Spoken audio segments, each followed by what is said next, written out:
तो कैसे हैं आप लोग। आशा करते हैं आप लोग अच्छे होंगे और आप लोग की पढ़ाई भी अच्छी चल रही होगी। जहाँ तक आप लोग को पता है कि घटनाचक्र पूर्वावलोकन की पॉलिटी सीरीज़ को लाई हूँ और इस क्रम में हम लोगों ने 23 टॉपिक कर लिया। आज हमारा 24वां टॉपिक है।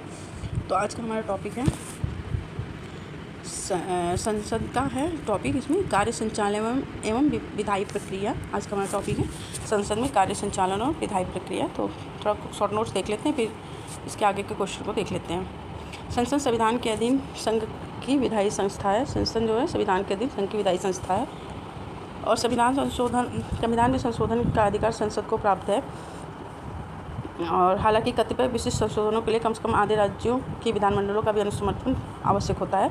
संविधान के अनुच्छेद 368 के अंतर्गत संसद संविधान के किसी भी भाग में संशोधन कर सकती है, परंतु वह संविधान की मूल संरचना को बदलने या नष्ट करने वाला संशोधन नहीं करेगी। संसद के 2 सत्रों के बीच अधिकाधिक 6 महीने का अंतराल हो सकता है। लोकसभा के अध्यक्ष, उपाध्यक्ष, महासचिव और राज्यसभा के सभापति, उपसभापति आदि संसद के अधिकारी होते हैं। अनुच्छेद 101 क्लॉज 4 के तहत संसद के किसी सदन का सदस्य यदि 60 दिन तक सदन की अनुज्ञा या अनुमति के बिना उसकी सभी बैठकों से उपस्थित रहता है तो उसकी सदस्यता समाप्त की जा सकती है। परंतु इस 60 दिन की अवधि में सत्रवसान की अवधि या निरंतर 4 दिन से अधिक दिनों के स्थगन के समय को शामिल नहीं किया जाएगा।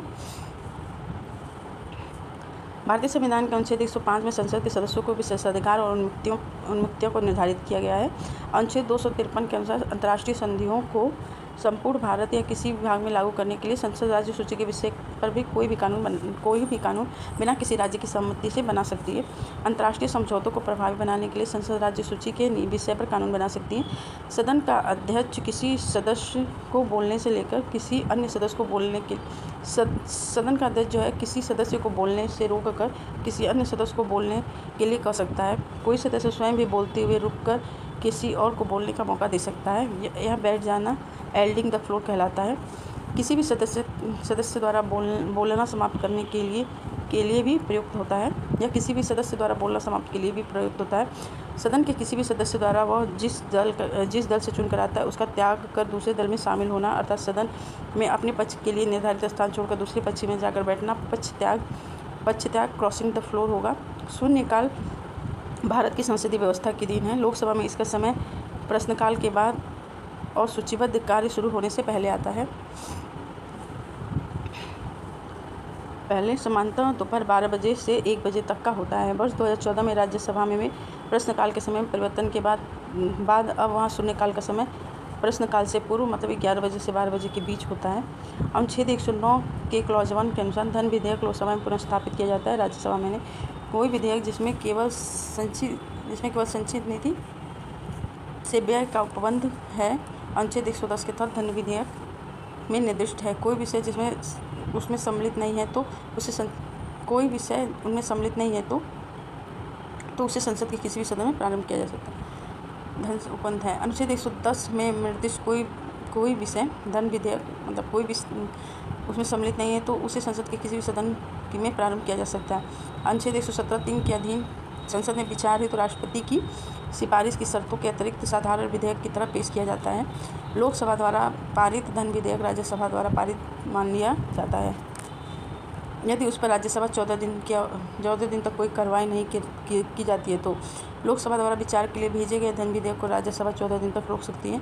अनुच्छेद 108 के अनुसार संसद के दोनों सदनों की संयुक्त अधिवेशन तब आयोजित की जाती है जब किसी विधेयक, धन विधेयक एवं अनुच्छेद 368 के तहत संविधान संशोधन के अतिरिक्त पर विचार करने या उसे पारित करने में दोनों सदनों में मतभेद हो। अनुच्छेद 118 के क्लॉज 4 के अनुसार लोकसभा का अध्यक्ष संसद के दोनों सदनों की संयुक्त बैठक की अध्यक्षता करता है। अब तक 3 बार दोनों सदनों की संयुक्त बैठक बुलाई जा चुकी है। वर्ष 1961 में प्रथम संयुक्त बैठक जो है दहेज निरोधक विधेयक पर तथा 1978 में द्वितीय संयुक्त बैठक जो है बैंक कार्य या बैंकिंग सेवा निरसन विधेयक पर और 2002 में तृतीय संयुक्त विधेयक आतंकवाद निरोधक विधेयक के लिए बुलाई गई थी। कोई भी कानूनी विधेयक संसद के दोनों सदनों में से किसी एक सदन के पटल पर रखा जाता है। कोई भी विधेयक धन विधेयक है या नहीं इसका निर्णय लोकसभा अध्यक्ष करता है। भारत के लोक वित्त पर संसद के नियंत्रण के लिए संसद के समक्ष वित्तीय विवरण प्रस्तुत किया जाता है। भारत की संचित निधि से धन निकालने के लिए विनियोग विधेयक पारित करना पड़ता है। संविधान के अनुच्छेद 116 के अनुसार लोकसभा द्वारा अनुदान की मांगों की स्वीकृति विनियोग विधेयक के पारित न होने की स्थिति में जब संघ को धन की आवश्यकता है, मतलब लोकसभा द्वारा अनुदान की मांगों की स्वीकृति तथा विनियोग विधेयक पारित न होने की स्थिति में जब संघ सरकार को धन की आवश्यकता होती है तो लोकसभा को लेखा अनुदान के माध्यम से निश्चित अवधि के लिए अनुमानित व्यय अनुच्छेद 113 के तहत अनुदान और अनुच्छेद 114 के तहत विनियोग की प्रक्रिया पूर्ण होने तक अनुमानित व्यय भारत की संचित निधि से अग्रिम अनुदान प्रदान करने की शक्ति है। भारतीय संसद का सचिवालय सरकार से स्वतंत्र होता है। भारतीय संसद संसदीय समितियों के माध्यम से प्रशासन पर नियंत्रण करती है। नीचे हुई दी हुई सारणी को ध्यान से देखिए। भारत की संसद, इसमें राज्यसभा में 250 से अधिक नहीं होंगे और लोकसभा में 550 होंगे। 2 तो आंग्ल भारतीय समुदाय से हट गए हैं। 12 नाम निर्देशित होंगे 530 राज्यों से और 238 जो है राज्यों और संघराज्य क्षेत्रों के प्रतिनिधित्व होंगे।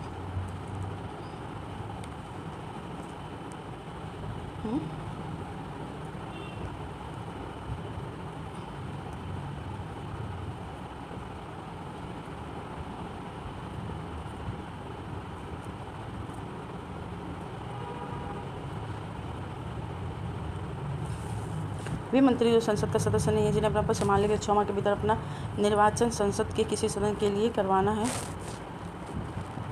20 से अनधिक नाम निर्देशित सदस्य, संघ राज्य क्षेत्र के 20 से अनधिक प्रतिनिधि। प्रश्नकाल में लोकसभा में 552 अनधिक सदस्यों में से 530 अनधिक जो है राज्यों से 20 संघ राज्य क्षेत्रों से हैं। 2 को अब नहीं रखा गया है। 124 संविधान संशोधन अधिनियम 2019 के द्वारा हटा दिया गया है। 334 में संशोधित कर लोकसभा राज्यों की विधानसभाओं में आंग्ल भारतीय समुदाय को प्रतिनिधित्व नामित करने के प्रावधान को जो है आगे न बढ़ाते हुए निष्प्रभावी बना दिया गया था। भारतीय संविधान के अनुच्छेद 87 के अंतर्गत भारत का राष्ट्रपति अभिभाषण देता है एक साथ सम्मिलित संसद के दोनों सदनों में। भारतीय संविधान के अनुच्छेद 87 के अंतर्गत भारत के राष्ट्रपति लोकसभा के लिए प्रत्येक साधारण निर्वाचन के पश्चात प्रथम सत्र के आरंभ में तथा प्रत्येक वर्ष के प्रथम सत्र के आरंभ में एक साथ सम्मिलित संसद के दोनों सदनों में अभिभाषण देता है। भारत के राष्ट्रपति के विशेष अभिभाषण के संदर्भ में निम्नलिखित कथनों में कौन सा कथन सही है? राष्ट्रपति लोकसभा के साधारण निर्वाचन के पश्चात प्रथम सत्र तथा प्रत्येक वर्ष के प्रथम सत्र के आरंभ में संसद के दोनों सदनों के संयुक्त बैठक को संबोधित करता है। राष्ट्रपति ने अपने अभिभाषण में संसद को उसके आह्वान के कारणों के विषय में सूचित करता है, तो दोनों सही है। संविधान के अनुच्छेद 87 के अनुसार राष्ट्रपति लोकसभा के लिए प्रत्येक आम चुनाव के पश्चात प्रथम सत्र के प्रारंभ में और प्रत्येक वर्ष के प्रथम सत्र के प्रारंभ में एक साथ सम्मिलित संसद के दोनों सदनों का अभिभाषण करेगा और संसद के उसके आह्वान के कारण बताएगा। भारत के संविधान में निम्नलिखित में से क्या कथित है? राष्ट्रपति संसद के किसी भी सदन का सदस्य नहीं होता है, सही है। संसद राष्ट्रपति और दोनों सदनों से मिलकर बनती है, सही है। और दोनों सही है। अनुच्छेद 59A के अनुसार राष्ट्रपति संसद के किसी भी सदन का सदस्य नहीं होता है। विधानमंडल के किसी सदन का या विधानमंडल के किसी भी सदन का सदस्य नहीं। अनुच्छेद 79 के अनुसार राष्ट्रपति संसद जो है राष्ट्रपति और दोनों सदनों लोकसभा और राज्यसभा से मिलकर बनेगी। राष्ट्रपति संसद का हिस्सा होता है। संसद का निर्माण निम्नलिखित में से किनके द्वारा होता है? तो राष्ट्रपति, लोकसभा, राज्यसभा और राष्ट्रपति के द्वारा। भारतीय संसद बनती है लोकसभा, राज्यसभा और राष्ट्रपति से। भारतीय संसद में शामिल होते हैं लोकसभा, राज्यसभा और राष्ट्रपति, राज्यसभा और लोकसभा। भारत में संसद मिलकर बनती है राष्ट्रपति से, लोकसभा से और राज्यसभा से। 1, 2, 3। भारतीय संसद में निम्नलिखित में से कौन शामिल है? तो लोकसभा, राष्ट्रपति और दोनों सदन, लोकसभा, राज्यसभा और राष्ट्रपति। निम्नलिखित पर विचार कीजिए और भारतीय संसद के सही गठन को चिन्हित कीजिए। लोकसभा, राज्यसभा, लोकसभा अध्यक्ष, राज्यसभा का सभापति, राष्ट्रपति, राज्यसभा और लोकसभा, ये सही है। भारतीय संसद निम्नलिखित में से कौन सम्मिलित हैं? तो राष्ट्रपति और लोकसभा और राज्यसभा, राष्ट्रपति, लोकसभा और राज्यसभा। भारतीय संसद के घटक हैं राष्ट्रपति, लोकसभा और राज्यसभा। निम्नलिखित में से कौन संसद का अन्य भाग नहीं है? उपराष्ट्रपति नहीं है, राष्ट्रपति, लोकसभा, राज्यसभा। भारत के संविधान के भाग 5 के अनुच्छेद 79 में उपबंधित है कि संघ के लिए एक संसद होगी जो राष्ट्रपति और दोनों सदनों, राज्यसभा और लोकसभा से मिलकर बनेगी। दिए गए विकल्पों में राष्ट्रपति, लोकसभा तथा राज्यसभा तीनों संसद का अनन्य भाग है, जबकि उपराष्ट्रपति भाग नहीं है। एक वर्ष में कम से कम कितनी बार संसद की बैठक होना आवश्यक है? 2 बार। अनुच्छेद 85(1) के अनुसार संसद के प्रत्येक सदन के एक सत्र की अंतिम बैठक और आगामी सत्र की प्रथम बैठक के बीच 6 माह से अधिक का अंतर नहीं होगा। इस प्रकार एक वर्ष में कम से कम 2 बार संसद की बैठक होना अनिवार्य है। संसद के 2 सत्रों के बीच अधिकाधिक अंतराल होता है 6 महीने का। संसद के अधिकारियों में सम्मिलित है अध्यक्ष लोकसभा का, उपाध्यक्ष लोकसभा का, महासचिव लोकसभा का, अध्यक्ष राज्यसभा का, सारा 4। संविधान के अनुसार संसद के अधिकारियों में राज्यसभा का सभापति, उपसभापति आर्टिकल 89, लोकसभा का अध्यक्ष उपाध्यक्ष आर्टिकल 93 और संसद का सचिवालय आर्टिकल 98। इस प्रकार सभी सही हैं।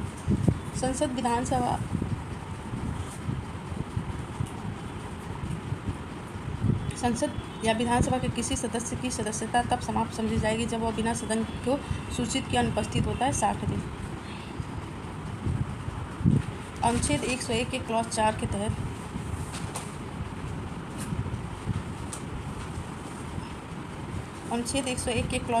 संसद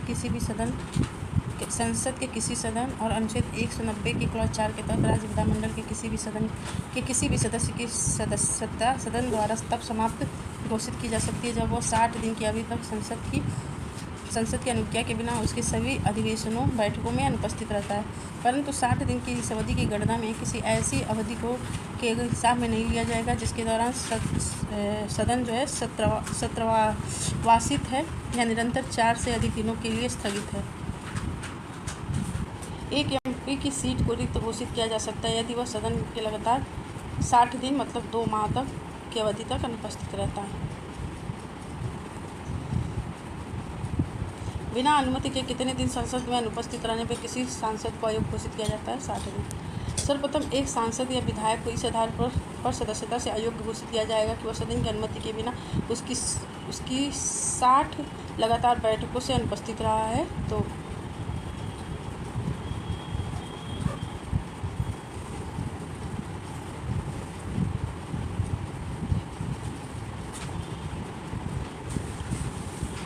सर्वप्रथम एक सांसद विधायक को राज्यसभा का था वो। सर्वप्रथम एक सांसद या विधायक को इस आधार पर सदस्यता से अयोग्य घोषित किया गया कि वह सदन की अनुपस्थिति के बिना उसकी 60 लगातार बैठकों से अनुपस्थित रहा था, तो राज्यसभा का था वो। प्रश्नकाल में दिसंबर 2000 में पंजाब में निर्दलीय राज्यसभा सांसद बरजिंदर सिंह हमदर्द को इस आधार पर राज्यसभा की सदस्यता से अयोग्य घोषित किया गया कि वह सदन की अनुमति के बिना लगातार 60 बैठकों पर अनुपस्थित रहा था। यदि कोई सांसद किसी राज्य के विधानमंडल के के लिए निर्वाचित होता है तो उसे कितने दिनों के अंदर राज्य के विधानमंडल से इस्तीफा देना होगा, अन्यथा उसकी संसद सदस्यता अमान्य हो जाएगी।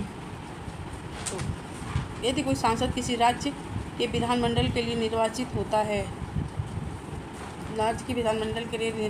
तो उसे कितने दिन के अंदर राज्य के विधानमंडल से इस्तीफा देना होगा, अन्यथा उसकी सांसद सदस्यता मान्य हो जाएगी 14 दिन।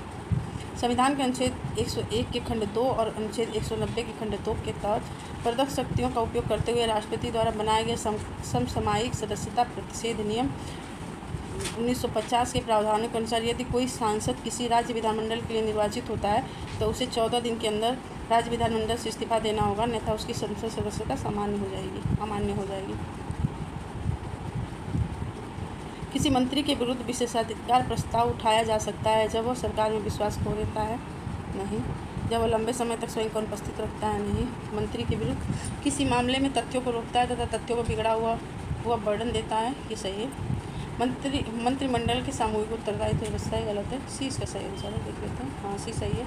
संसदीय नियमों और प्रक्रिया के तहत किसी मंत्री के विरुद्ध विशेषाधिकार प्रस्ताव उठाया जा सकता है यदि वह किसी मामले के तथ्यों को रोकता है अथवा तथ्यों को गलत या बिगड़ा हुआ वर्णन करता है। संविधान का कौन सा अनुच्छेद किसी सांसद के लाभकारी पद पर रोक लगाता है? सांसद के लाभकारी पद पर रोक लगाता है अनुच्छेद 102 के ए के क्लॉज ए में। संविधान के अनुच्छेद 102(1) के क्लॉज ए में सांसद के लाभकारी तथा लाभ का पद धारण करने पर रोक लगाता है। इस अनुच्छेद के अनुसार कोई भी व्यक्ति संसद के किसी सदन का सदस्य चुने जाने के लिए सदस्य होने के लिए निर्धारित होगा यदि वह भारत सरकार या किसी राज्य सरकार के अधीन ऐसे पद को छोड़कर जिसको धारण करने वाले का निर्हित न होना संसद ने विधि द्वारा घोषित किया है, कोई लाभ का पद धारण करता है तो। संसद निर्भरता निवारण अधिनियम 1959 कई पदों को लाभ का पद के आधार पर निर्भरता से छूट है। हाँ, सही है। उपयुक्त अधिनियम 5 बार संशोधित किया जा चुका है, ये भी सही है। शब्द लाभ का पद भारत के संविधान में भली भांति परिभाषित है, नहीं है, ये और वो सही है। संसद निर्भरता निवारण अधिनियम 1959 के तहत अनेक पदों को लाभ के पद के आधार पर संसद की सदस्यता के लिए निर्भरता से छूट प्रदान की गई है। इस अधिनियम में अब तक कुल 5 बार वर्ष 1993, 99, 2000, 2006 और 2013 में संशोधन कर विभिन्न अन्य पदों को इस अधिनियम में शामिल करते हुए लाभ के पद के आधार पर निर्भरता के दायरे से बाहर किया गया है। भारत के संविधान में लाभ का पद शब्द को परिभाषित नहीं किया गया है, हालांकि इस शब्द का उल्लेख विभिन्न अनुच्छेदों में हुआ है। इस प्रकार प्रश्नगत कथन में केवल एक तो सही है। लाभ के पद का निर्णय कौन करेगा, तो ये करेगा राष्ट्रपति या राज्यपाल करेगा या संघीय संसद करेगा। कोई पद संसद या विधानमंडलों में सदस्यता के निर्भरता एक लाभ का पद है अथवा नहीं, इसका निर्धारण अनुच्छेद 102(1) के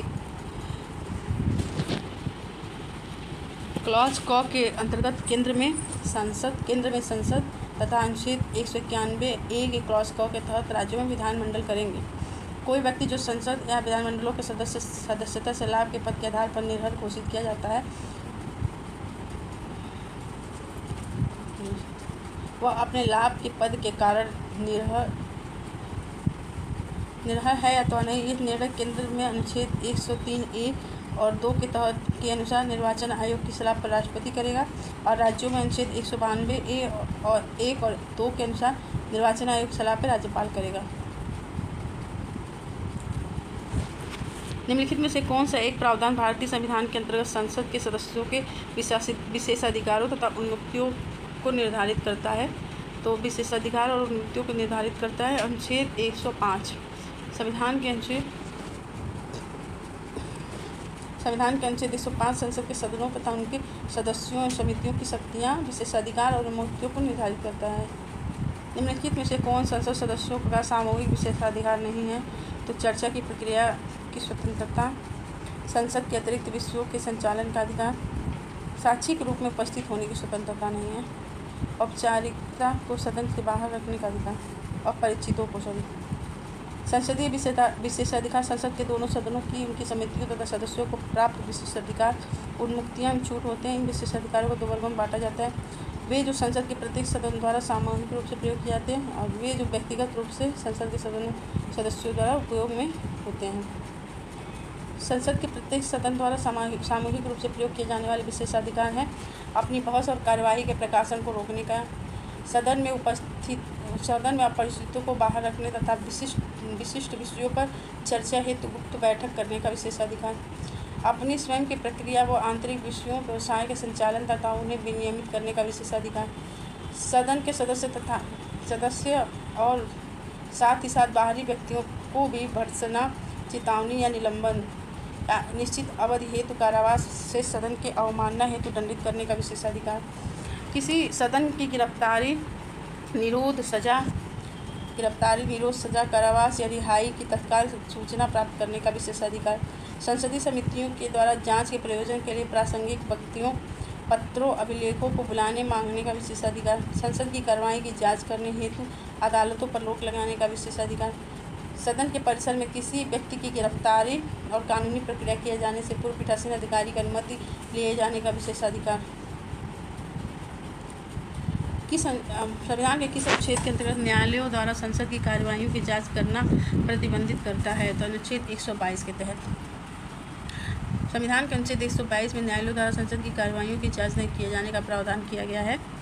न्यायालयों द्वारा संसद की कार्यवाहियों की जांच नहीं किए जाने का प्रावधान किया गया है। इसी अनुच्छेद के खंड 1 के अनुसार संसद को किसी कार्रवाई की विधि मान्यता को प्रक्रिया की किसी अभिकथित अनियमितता के आधार पर प्रश्नगत नहीं किया जाएगा। निम्नलिखित में से किनको लोकसभा तथा राज्यसभा दोनों के निर्वाचन में मतदान का अधिकार है? तो राज्य विधानमंडल के निम्न सदन के निर्वाचित सदस्यों को। राज्य विधानमंडल के निम्न सदन विधानसभा के निर्वाचित सदस्यों को लोकसभा एक नागरिक के अधिकार से और राज्यसभा अनुच्छेद 80 के खंड 4 में वर्णित में दोनों में निर्वाचन का अधिकार है। निम्नलिखित में से कौन सा कथन सही है? राज्यसभा के सभी सदस्यों का निर्वाचन राज्य की विधानसभाएं करती हैं। सही है। राज्यसभा के सभी नहीं, 12 तो मनोनीत किए जाते हैं राष्ट्रपति द्वारा। उपराष्ट्रपति राज्यसभा का पदेन सभापति होता है, अतः राज्यसभा का कोई भी सदस्य ही उपराष्ट्रपति पद के लिए चुनाव लड़ता नहीं, गलत है। लोकसभा और राज्यसभा में एक बात का अंतर है कि लोकसभा का निर्वाचन तो कोई प्रत्याशी भारत के किसी भी राज्य से लड़ सकता है, पर राज्यसभा का प्रत्याशी समानता वहाँ का नहीं, अब नहीं है, पहले था अब नहीं है, ऐसा ये भी गलत है। भारत के संविधान में राज्यसभा के नामित सदस्य की मंत्रिपरिषद पर नियुक्ति का स्पष्ट शब्दों में निषेध है, ये भी गलत है, चारों गलत है। तत्कालीन प्रावधानों एवं कतिपय उपवादों यथा असम के स्वायत्तशासित जिलों और लक्षद्वीप के अनुसूचित क्षेत्रों और सिक्किम के अतिरिक्त लोकसभा का निर्वाचन कोई भी प्रत्याशी भारत के किसी भी राज्य से लड़ सकता है, पर राज्यसभा का प्रत्याशी समानता नहीं होना चाहिए। लेकिन 2003 से लोक प्रतिनिधित्व अधिनियम 1951 में संशोधन से अब कोई व्यक्ति राज्यसभा के लिए कहीं से भी चुनाव लड़ सकता है यदि वह भारत के किसी भी संसदीय क्षेत्र में पंजीकृत मतदाता है। तो निम्नलिखित कथनों में से कौन सा कथन सही है? केवल राज्यसभा में ही न कि लोकसभा में मनोनीत सदस्य हो सकते हैं। केवल राज्यसभा में ही, न केवल लोकसभा में मनोनीत सदस्य हो सकते हैं। राज्यसभा में आंग्ल भारतीय समुदाय नहीं, ये लोकसभा में होते हैं, लेकिन 104वां संविधान संशोधन द्वारा ये खत्म हो गया है, तो ये गलत है। किसी मनोनीत सदस्य के मंत्री पद के लिए नियुक्ति पर संविधानीय वर्जना है, ये सही है और ये भी सही है। मनोनीत सदस्य राष्ट्रपति उपराष्ट्रपति के चुनाव में मत दे सकता है? नहीं, राष्ट्रपति नहीं देगा, उपराष्ट्रपति नहीं दे देगा। पूर्व स्थिति में संसद के दोनों सदनों में मनोनीत सदस्य होते थे, राज्यसभा में 12 और लोकसभा में 2, अब लोकसभा में हटा दिया गया है। 104वें संविधान संशोधन अधिनियम 2019 के द्वारा अनुच्छेद 334 में किए गए संशोधनों के तहत लोकसभा एवं राज्य विधानसभाओं में आंग्ल भारतीय सदस्यों के प्रतिनिधित्व हेतु मनोनयन की व्यवस्था को आगे न बढ़ाते हुए 334 में किए गए संशोधन के तहत लोकसभा तथा राज्य विधानसभाओं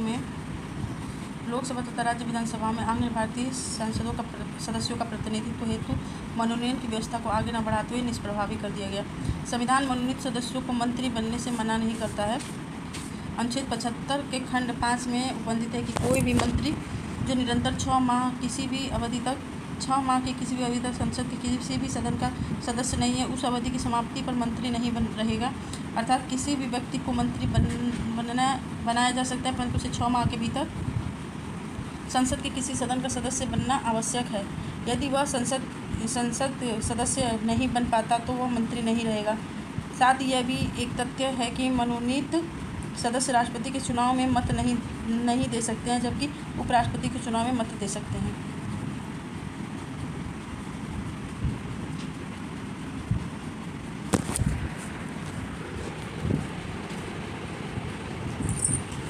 भारत की संसद को कानून निर्माण की शक्ति निम्नलिखित के लिए प्राप्त है। भारत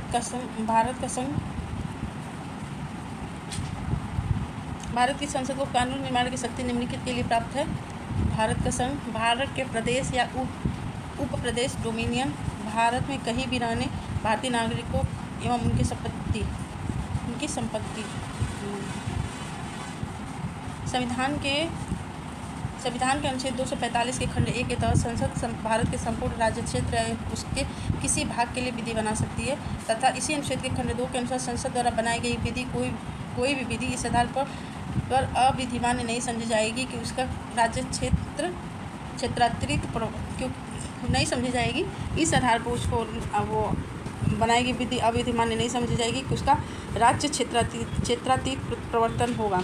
इसका तात्पर्य है कि संसद द्वारा बनाई गई विधियां न केवल भारत के राज्य क्षेत्र के भीतर भीतर स्थित व्यक्तियों और संपत्तियों पर लागू होगी, बल्कि विश्व के किसी भी भाग में निवास करने वाले भारत के नागरिकों और उनके वहाँ स्थित संपत्तियों पर लागू होगी।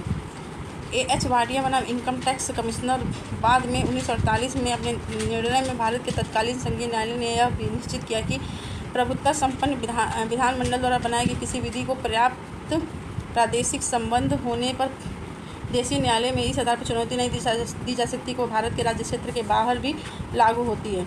उच्चतम न्यायालय के जीबी के इंस्टीट्यूट बनाम इनकम टैक्स ऑफिसर बाद 2011 में भी यह निर्णय दिया गया कि राज्य क्षेत्रातीत स्थिति में भारतीय विधि के प्रवर्तन के लिए यह आवश्यक है कि उस विधि का भारत से युक्तिसंगत संबंध हो।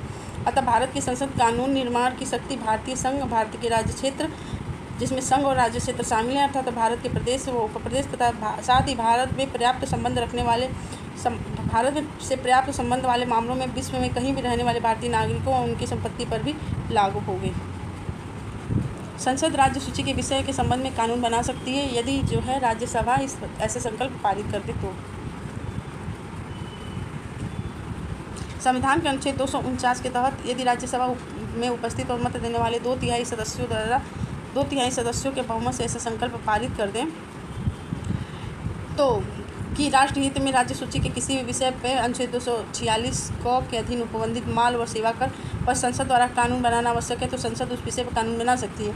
इसके अतिरिक्त अनुच्छेद 250 के तहत राष्ट्रीय आपात की स्थिति में और अनुच्छेद 252 के तहत 2 या अधिक राज्यों के अनुरोध पर उन राज्यों के लिए और अनुच्छेद 253 के तहत अंतर्राष्ट्रीय समझौते के अनुपालन के क्रम में राष्ट्रपति राष्ट्रीय आपातों की घोषणा, अनुच्छेद 352 के प्रवर्तन होने की स्थिति में और अनुच्छेद 353 के तहत तथा अनुच्छेद 356 के अधीन राष्ट्रपति शासन लागू रहने की अवस्था में और अनुच्छेद 357 के तहत विधायी शक्तियों के प्रयोग में संसद द्वारा राज्य सूची के विषय पर कानून बना सकती है। तो वही मतलब संसद जो है राज्य सूची के विषय पर कानून तब बना सकती है जब अनुच्छेद 249 के तहत राज्यसभा इसे संकल्प पारित कर दे कि राष्ट्रहित में ऐसा बनाना जरूरी है। फिर अनुच्छेद जैसे इसके अतिरिक्त अनुच्छेद 250 के तहत राष्ट्रीय आपात की स्थिति हो, अनुच्छेद 252 के तहत 2 से अधिक राज्यों के अनुरोध पर, अनुच्छेद 253 के तहत अंतर्राष्ट्रीय समझौते के अनुपालन के क्रम में राष्ट्रीय आपात की उद्घोषणा अनुच्छेद 352 के तहत और प्रवर्तन की स्थिति में अनुच्छेद 353 के तहत और अनुच्छेद 356 के तहत राष्ट्रपति शासन लागू होने और अनुच्छेद 357 के तहत विधायी शक्तियों के प्रयोग में संसद जो है राज्य सूची के विषय पर कानून बना सकती है। संघीय संसद राज्य सूची के विषय पर कानून बना सकती है अंतर्राष्ट्रीय समझौतों को प्रभावी करने में तो अनुच्छेद 253 अंतर्राष्ट्रीय समझौतों को प्रभावी करने के लिए अनुच्छेद 253 संबंधित राज्यों की सहमति, अनुच्छेद 252 संबंधित राज्यों की सहमति, 252 राज्यों में राष्ट्रपति शासन लागू रखना, 356 राष्ट्रहित में जब हित में जब राज्यसभा 2/3 बहुमत से 249 अंतर्राष्ट्रीय समझौतों को प्रभावी बनाने में आर्टिकल 253 के तहत संबंधित राज्यों की सहमति से, आर्टिकल 252 के तहत राज्य में राष्ट्रपति शासन लागू होने के तहत आर्टिकल 356 और राष्ट्रहित में जब राज्यसभा 2/3 बहुमत से ऐसे संकल्प पारित करते हैं अनुच्छेद 249 के तहत। तो चारों हो जाएगा, सभी चारों। किस भारतीय संविधान के किस अनुच्छेद के अंतर्गत अंतर्राष्ट्रीय समझौतों को प्रभावी बनाने के लिए संसद राज्य सूची के विषय पर कानून बना सकती है तो अनुच्छेद 253। भारतीय संसद राज्य सूची के विषय पर विधायन नहीं कर सकती जब तक भारत के राष्ट्रपति उसे ऐसा करने का निर्देश न दे। राज्यसभा प्रस्ताव पारित करके ऐसा करने के लिए राष्ट्रहित में आवश्यक है, यही होगा।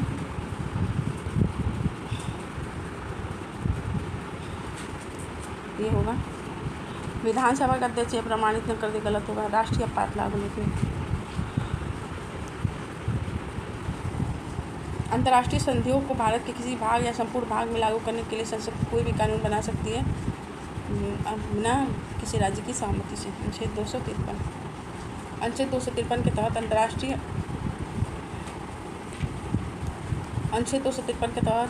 करारों को प्रभावी करने के लिए संसद किसी अन्य देश या देशों के साथ की गई किसी भी संधि, करार या विसमय अथवा किसी अंतर्राष्ट्रीय सम्मेलन, संघ या अन्य निकाय में किए गए किसी भी निश्चय के क्रियान्वयन के लिए भारत के संपूर्ण राज्य क्षेत्र या उसके किसी भाग के लिए विधि बनाने की शक्ति प्राप्त है। इस संदर्भ में किसी भी राज्य की सहमति होने की कोई आवश्यकता नहीं है।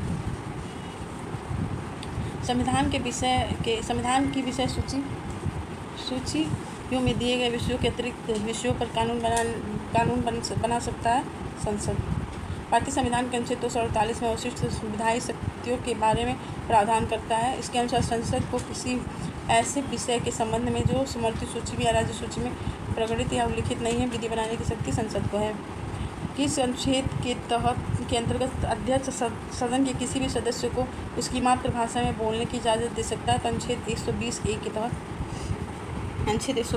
के तहत भारतीय संविधान के अनुच्छेद 120(1) के परंतु के अनुसार राज्यसभा का सभापति या लोकसभा का अध्यक्ष अथवा उस रूप में कार्य करने वाला व्यक्ति किसी सदस्य को जो हिंदी या अंग्रेजी में अपनी पर्याप्त अभिव्यक्ति नहीं कर सकता, अपनी मातृभाषा में सदन को संबोधित करने की अनुमति दे सकता है।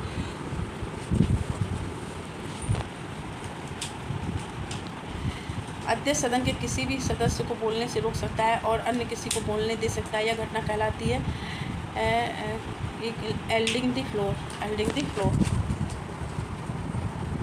मर्यादा, विनम्र और स्वीकार व्यवहार बनाए रखना।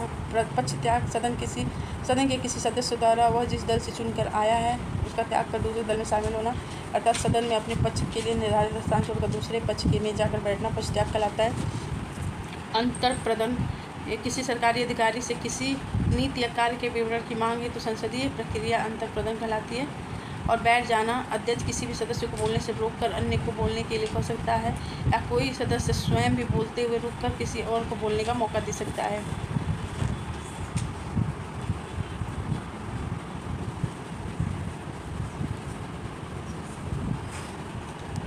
शून्यकाल, संसद में शून्यकाल तो ये 11 से 12 बजे तक ये है राज्यसभा में और 12 से 1 बजे तक लोकसभा में।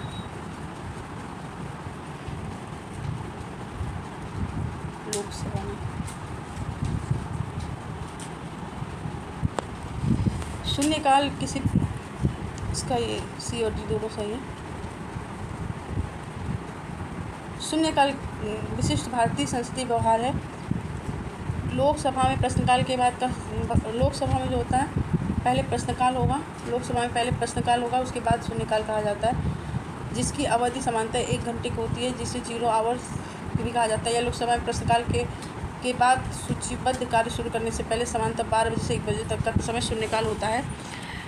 सबसे पहले राज्यसभा में भी यही स्थिति थी, परंतु राज्यसभा में प्रश्नकाल की अवधि को 2014 में परिवर्तित करके दोपहर 12 बजे से 1 बजे तक कर दिया गया। तदनुसार अब राज्यसभा में सर्वप्रथम तो राज्यसभा में पहले शून्यकाल होता है, फिर प्रश्नकाल होता है। तो राज्यसभा में 11 बजे से दस्तावेज सदन के पटल पर रखे जाते हैं, जिसके बाद सभापति की अनुमति के साथ तत्काल अवकाश आवश्यक जनहित के मुद्दे शून्यकाल में उठाए जाते हैं। फिर विशेष उल्लेख, स्पेशल मेंशन 12 बजे तक लिए जाते हैं। इस प्रकार अब राज्यसभा में शून्यकाल का समय 11 बजे से 12 बजे तक है, जबकि लोकसभा में यह पूर्वोक्त प्रश्नकाल के बाद है, 12 बजे से 1 बजे। संसदीय प्रक्रिया में शून्यकाल शब्द को औपचारिक मान्यता प्राप्त नहीं है। शून्यकाल में किसी भी तत्काल आवश्यक जनहित के मामले को उठाने के लिए सदस्य प्रतिदिन अध्यक्ष सभापति को पूर्व सूचना देते हैं। किसी मामले को उठाने या न उठाने की अनुमति या मामलों के क्रम का निर्णय अध्यक्ष सभापति पर निर्भर करता है। इस दौरान सदन का कोई भी सदस्य अपने संसदीय क्षेत्र या क्षेत्रीय अथवा राष्ट्रीय महत्व के विषयों से संबंधित मुद्दे उठा सकता है और सरकार से प्रश्न कर सकता है। भारतीय संसद की कार्यवाही में शून्यकाल का अर्थ होता है प्रश्नकाल के बाद का समय, मतलब लोकसभा में प्रश्नकाल के बाद का है और राज्यसभा में प्रश्नकाल के पूर्व का समय है। शून्यकाल संसदीय व्यवस्था में किसकी देन है? तो ये भारत की देन है। लोकसभा में शून्यकाल की अवधि अधिक से अधिक कितनी होगी? तो 1 घंटे की। राजनीतिक शब्दावली में शून्यकाल का अर्थ है कि जब वह दिन संसद में कोई कार्य न हो, नहीं वो उपयुक्त शून्यकाल के समय में ही वो तात्कालिक महत्व के प्रश्न उठाए जाते हैं। लोकसभा में किसी भी विधेयक पर आम बहस निम्नलिखित में से किस स्तर पर होती है? तो पहली स्तर पर द्वितीय वाचन पर ही विधेयक पर बहस होती है। विधेयक को पुनर्स्थापित करने का प्रक्रम उसका प्रथम वाचन होता है। हम विधेयक को स्थापित करते हैं, वो प्रथम वाचन होता है। द्वितीय वाचन में विधेयक पर विचार विमर्श होते हैं। सदन के सदस्य इसी स्तर पर आम बहस करते हैं। द्वितीय वाचन में सदन सदन विधेयक को प्रवर समिति या दोनों सदनों की संयुक्त समिति को सौंप देता है। द्वितीय वाचन में विधेयक का क्रमशः विचार होते हैं। प्रभारी सदस्य का यह प्रस्ताव कि विधेयक या यथा संशोधित विधेयक पारित किया जाए या विधेयक का तृतीय वाचन कराता है।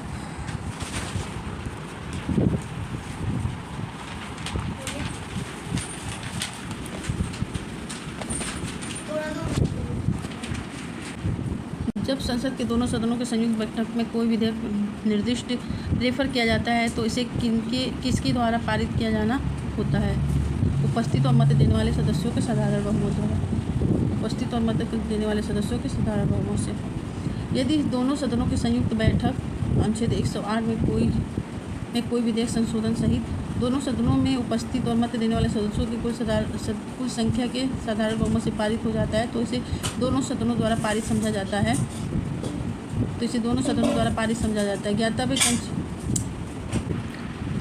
ज्ञात हो कि अनुच्छेद 108 के तहत संयुक्त बैठक प्रक्रिया सामान्य विधेयक तक ही सीमित है। धन विधेयक या संविधान संशोधन विधेयक के लिए लागू नहीं है। यदि राष्ट्रपति ने संसद के संयुक्त सत्र के लिए अधिसूचना जारी कर दी और इस बीच लोकसभा विघटित हो जाए तो क्या होगा? संयुक्त सत्र यथा समय आहूत होगा।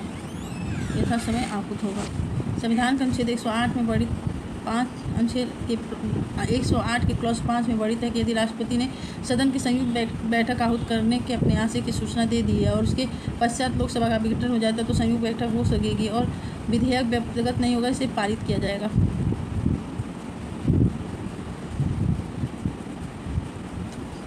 संसद की संयुक्त बैठक के संदर्भ में निम्नलिखित में से कौन सा कथन है? यह अनुच्छेद 108 है।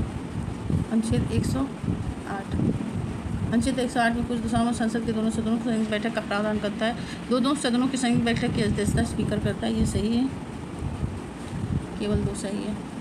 संविधान के अनुच्छेद 108 कुछ दशाओं में संसद के दोनों सदनों की संयुक्त बैठक का प्रावधान करता है। अनुच्छेद 118(4) के अनुसार संसद के दोनों सदनों की संयुक्त बैठक की अध्यक्षता लोकसभा अध्यक्ष करता है। इस प्रकार 1 गलत है जबकि 2 सही है। संसद की संयुक्त बैठक के संदर्भ में निम्नलिखित में से कौन सा कथन सही है? भारत के संविधान के अनुच्छेद 109 में संयुक्त बैठक नहीं, 108 में है। 108 ये गलत है। संविधान संशोधक विधेयक को पारित करने के लिए संसद की संयुक्त बैठक आहूत की जाती है? नहीं, संविधान संशोधन विधेयक के लिए नहीं की जाती है। धन विधेयक और संविधान संशोधन के लिए संयुक्त बैठक नहीं होती है। संसद के दोनों सदनों की संयुक्त बैठक का प्रावधान संविधान के अनुच्छेद 108 में 109 में धन विधेयकों को संबंध में विशेष प्रक्रिया से संबंधित है, अतः ये गलत है। संविधान संशोधन विधेयक का संसद के प्रत्येक सदन में पृथक विशेष बहुमत से पारित होना अनिवार्य है। इसके लिए दोनों सदनों के लिए संयुक्त बैठक का कोई प्रावधान नहीं है। निम्नलिखित में से कौन संसद के दोनों सदनों की संयुक्त बैठक की अध्यक्षता करेगा? तो लोकसभा अध्यक्ष करेगा। भारतीय संविधान के अनुच्छेद 118 के क्लॉज 4 के अनुसार संसद के दोनों सदनों की संयुक्त बैठक की अध्यक्षता लोकसभा का अध्यक्ष करता है। 118 के क्लॉज 3 के अनुसार राष्ट्रपति संसद के दोनों सदनों की संयुक्त बैठकों के संदर्भ में बनाए गए प्रक्रिया के नियमों के तहत संयुक्त बैठक में लोकसभा अध्यक्ष की अनुपस्थिति में लोकसभा का उपाध्यक्ष पीठासीन होगा। यदि वह भी अनुपस्थित है तो राज्यसभा का उपसभापति अध्यक्षता करेगा। यदि वह भी अनुपस्थित है तो ऐसा व्यक्ति पीठासीन होगा जो बैठक में उपस्थित सदस्यों द्वारा तय किया जाएगा। संसद के दोनों सदनों की संयुक्त बैठक की अध्यक्षता कौन करता है? तो स्पीकर करता है। निम्नलिखित में से कौन लोकसभा तथा राज्यसभा के संयुक्त अधिवेशनों का सभापतित्व करता है? तो स्पीकर करता है। भारतीय संसद के दोनों सदनों की संयुक्त बैठक की अध्यक्षता कौन करता है? तो स्पीकर करता है, लोकसभा अध्यक्ष। निम्नलिखित में से कौन संसद के संयुक्त सत्र की अध्यक्षता करने हेतु अधिकृत है? तो ये लोकसभा का अध्यक्ष। निम्नलिखित कथनों पर विचार कीजिए। भारत में संसद के दोनों सदनों की संयुक्त बैठक अनुच्छेद 108 में स्वीकृत है, ये भी सही है।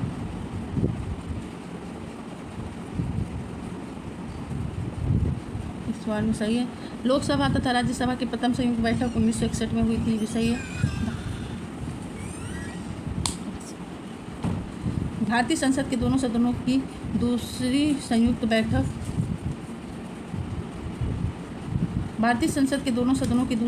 बैठक बैंक सेवा आयोग निरसन बिल पर पारित किया गया था, ये भी सही है। इसके तीनों सही है दोस्तों।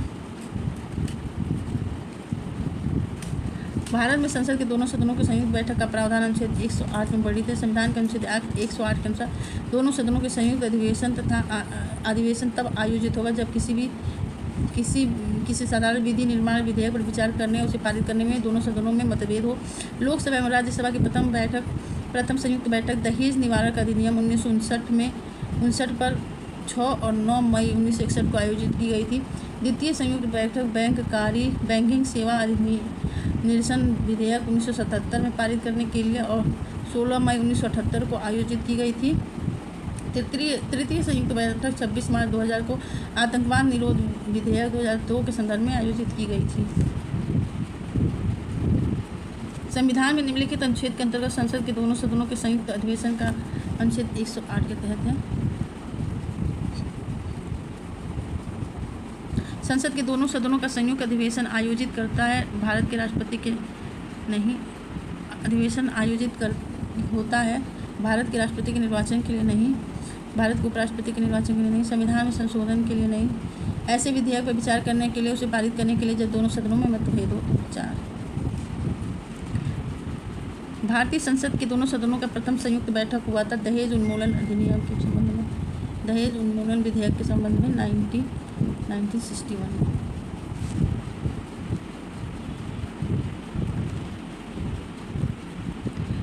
विधेयक पारित करने के लिए संसद की संयुक्त बैठक के संबंध में निम्नलिखित कथनों पर कौन सा कथन सही है? संयुक्त बैठक का प्रावधान सामान्य विधेयक, वित्त विधेयक तथा संविधान संशोधन विधेयक के लिए मान्य है, गलत है। बैठक सामान्य विधेयक के लिए होगा, वित्त विधेयक और संविधान संशोधन के लिए नहीं है।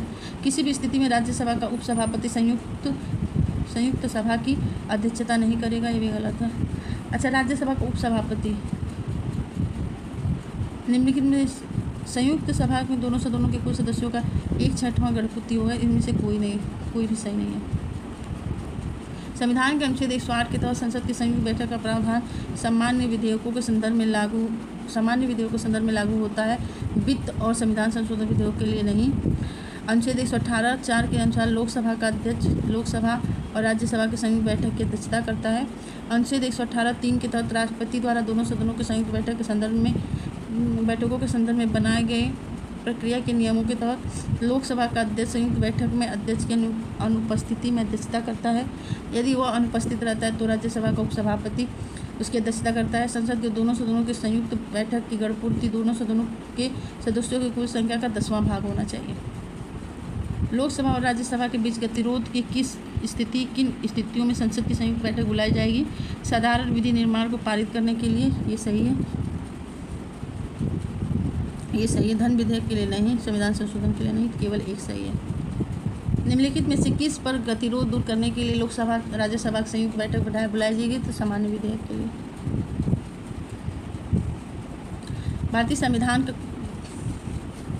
भारतीय संसद के दोनों सदनों की संयुक्त बैठक किस संबंध में होती है?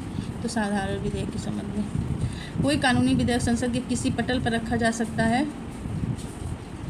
दोनों में से संसद के एक पटल पर, दोनों में से संसद के एक पटल पर। कोई कानूनी विधेयक संसद के दोनों में से एक पटल पर रखा जा सकता है। धन विधेयक अनुच्छेद 110 के उपखंड क और उपखंड च में भिन्न किसी विषय के लिए उपबंध किए जाने वाले वित्त विधेयक केवल लोकसभा में प्रस्तुत किए जाते हैं। भारतीय संसद के संदर्भ में निम्नलिखित कथनों पर विचार कीजिए। लोकसभा में लंबित कोई विधेयक उसके विघटन हो जाने पर व्यक्तिगत हो जाता है। लोकसभा में लंबित है तो विघटन हो जाएगा तो व्यक्तिगत हो जाता है, सही है। लोकसभा द्वारा पारित या राज्यसभा में लंबित कोई विधेयक लोकसभा के विघटन पर व्यक्तिगत हो जाता है। लोकसभा से पारित है पर राज्यसभा में लंबित है और लोकसभा विघटित हो जाती है तो व्यक्तिगत हो जाता है, सही है। कोई विधेयक जिसके संबंध में भारत के राष्ट्रपति के ने सदनों की संयुक्त बैठक आहूत करने के अपने आशय की सूचना दे दी है तथा लोकसभा विघटन व्यक्तिगत हो जाएगा, नहीं व्यक्तिगत नहीं होगा, ये और 2 सही है। संविधान के अनुच्छेद 107 के क्लॉज 5 में कोई विधेयक जो लोकसभा में लंबित है और जो लोकसभा द्वारा पारित हो जाता है या राज्यसभा में लंबित है, अनुच्छेद 108 के उपबंधों का अधीन रहते हुए लोकसभा के विघटन के पर व्यक्तिगत हो जाएगा, इसलिए ये और सही है। अनुच्छेद 107 के क्लॉज 4 के अनुसार राज्यसभा में लंबित विधेयक जिसको लोकसभा में पारित नहीं किया है लोकसभा के विघटन पर व्यक्तिगत नहीं होगा। अनुच्छेद 108 के क्लॉज 5 के अनुसार किसी भी विधेयक के संदर्भ में संसद के दोनों सदनों की संयुक्त बैठक का अधिवेशन होने के लिए आहूत करने के अपने आशय की राष्ट्रपति की सूचना के पश्चात लोकसभा का विघटन बीच में ही हो जाता है। 23 अनुच्छेद के अधीन रहते हुए अनुच्छेद 108 के अधीन रहते हुए संयुक्त बैठक हो सकेगी और उसमें विधेयक पारित भी होगा। इस प्रकार कोई भी विधेयक जिससे संबंध में राष्ट्रपति ने दोनों सदनों की संयुक्त बैठक को बुला दी है तो वो विघटन नहीं हो तो लोकसभा के विघटन पर भी वो व्यक्तिगत नहीं होगा। लोकसभा में लंबित कोई विधेयक उसके 17वां पर व्यक्तिगत लैप्स हो जाता है, नहीं 17वां पर नहीं लैप्स होगा। लोकसभा जब विघटित होगी तब लैप्स होगा। राज्यसभा में लंबित कोई विधेयक उसके लोकसभा में पारित नहीं किया है, लोकसभा के विघटन पर व्यक्तिगत नहीं होगा। तो राज्यसभा में लंबित है, लोकसभा नहीं पारित किया है तो वो व्यक्तिगत नहीं होगा, ये सही है। अनुच्छेद 107(3) के अंतर्गत संसद में लंबित विधेयक सदनों के 17वां के कारण व्यक्तिगत नहीं होगा था, ये असत्य है। अनुच्छेद 107 के क्लॉज 5 के अनुसार लोकसभा में लंबित विधेयक अथवा लोकसभा द्वारा पारित एवं राज्यसभा में लंबित विधेयक लोकसभा के विघटन पर व्यक्तिगत हो जाएगा। लोकसभा द्वारा पारित एवं राज्यसभा में लंबित विधेयक लोकसभा के विघटन पारित हो लोकसभा का अगर विघटन हो जाता है तो अगर लोकसभा में कोई लंबित विधेयक है या लोकसभा पारित कर दिया है, राज्यसभा में वो लंबित है, तो अगर लोकसभा का विघटन हो जाता है तो विधेयक व्यक्तिगत हो जाएगा। अनुच्छेद 104 के क्लॉज 4 के अनुसार अगर राज्यसभा में लंबित है लेकिन लोकसभा भी पारित नहीं किए तो वो भी विधेयक नहीं व्यक्तिगत होगा। संविधान के किस प्रावधान में कहा गया है कि विधि के प्राधिकार के बिना न तो कोई कर लगाया जा सकता है न ही कर एकत्रित किया जा सकता है? अनुच्छेद 265 के अनुसार। अनुच्छेद 265 के अनुसार संविधान के अनुच्छेद 265 में कहा गया है कि कोई कर विधि के प्राधिकार से ही आरोपित या संग्रहित किया जाएगा, अन्यथा नहीं। अनुच्छेद 266 के अनुसार भारत और राज्यों की संचित निधियों एवं लोक लेखे। अनुच्छेद 300 के तहत संघ और राज्यों के नाम से वाद और कार्रवाइयाँ तथा अनुच्छेद 368 के तहत संविधान संशोधन विधेयक की प्रावधान है।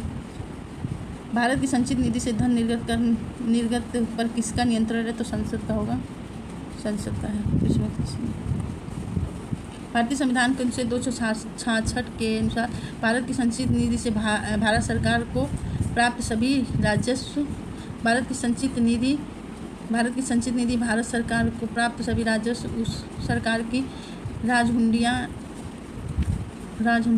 निर्गमित करके उधार द्वारा या अग्रिम अर्थोपाय द्वारा लिए गए सभी उधारों के प्रतिसंधाय तथा उस पर प्राप्त सभी धनराशियों से मिलकर बनती है, संसद के नियंत्रणाधीन होती है। संचित निधि से कोई भी धनराशि तब तक नहीं निर्गत की जा सकती है जब तक संसद की अनुमति प्राप्त न कर ली जाए। इसलिए बजट प्रावधानों के अनुरूप कार्यपालिका को संचित निधि से धन निकालने का अधिकार तभी प्राप्त होता है जब अनुच्छेद 114 के तहत विनियोग अधिनियम के माध्यम से इस हेतु अनुमति प्रदान की जाती है।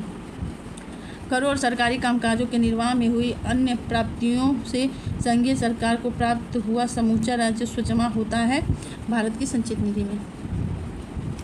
भारत की संचित निधि से निधि निकालने के लिए निम्नलिखित में से किसका अनुमोदन आवश्यक है? तो संसद का, भारत की संसद का। निम्नलिखित में से कौन सा एक भारत की संचित निधि से लिया जाने वाला अनिवार्य व्यय भार नहीं है? तो वे ऋण जो भारत सरकार को चुकाने हैं ये है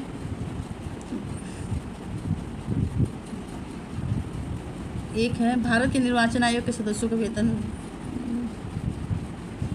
लिया जाने वाला अनिवार्य व्यय भार नहीं है। उच्च न्यायालय के न्यायाधीशों को दी जाने वाली पेंशन और राज्यसभा के उपाध्यक्ष। भारत अनुच्छेद 112(3) के अनुसार भारत की संचित निधि पर भारित व्यय इस प्रकार है: राष्ट्रपति की उपलब्धियां, भत्ते और उसके पद से संबंधित अन्य व्यय, राज्यसभा के सभापति, उपसभापति तथा लोकसभा अध्यक्ष, उपाध्यक्ष के वेतन और भत्ते, ऐसे ऋण भार जिनका दायित्व भारत सरकार पर है, जिसके अंतर्गत ब्याज, निषेध, निधि भार, मोचन भार, उधार लेना, ऋण सेवा और ऋण मोचन से संबंधित अन्य व्यय। उच्चतम न्यायालय के न्यायाधीश या उनके संबंध में संदेह, वेतन, भत्ते और पेंशन।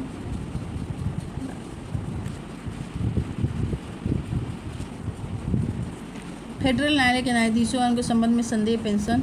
उच्च न्यायालय के न्यायाधीशों को या उनके संबंध में दी जाने वाली पेंशन जो भारत के राज्य क्षेत्र के अंतर्गत किसी क्षेत्र के संबंध में अधिकारिता का प्रयोग करता है या जो भारत डोमिनियन के राज्यपाल वाले प्रांतों के अंतर्गत किसी क्षेत्र के संबंध में इस संविधान के प्रारंभ से पहले किसी भी समय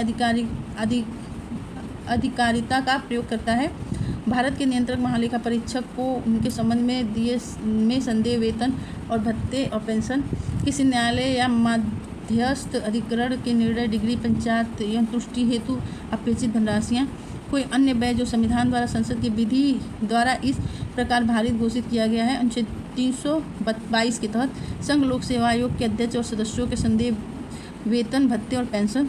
भारत के उपराष्ट्रपति राज्यसभा के रूप में वेतन और भत्ते प्राप्त करते हैं।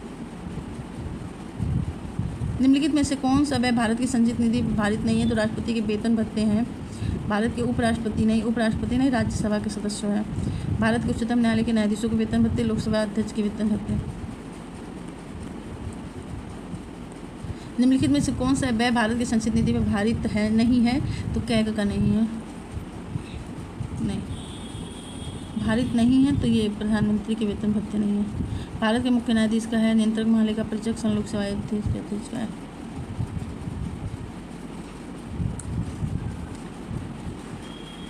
निम्नलिखित में से भारतीय संविधान का कौन सा अनुच्छेद आकस्मिक निधि से संबंधित है? तो अनुच्छेद 267।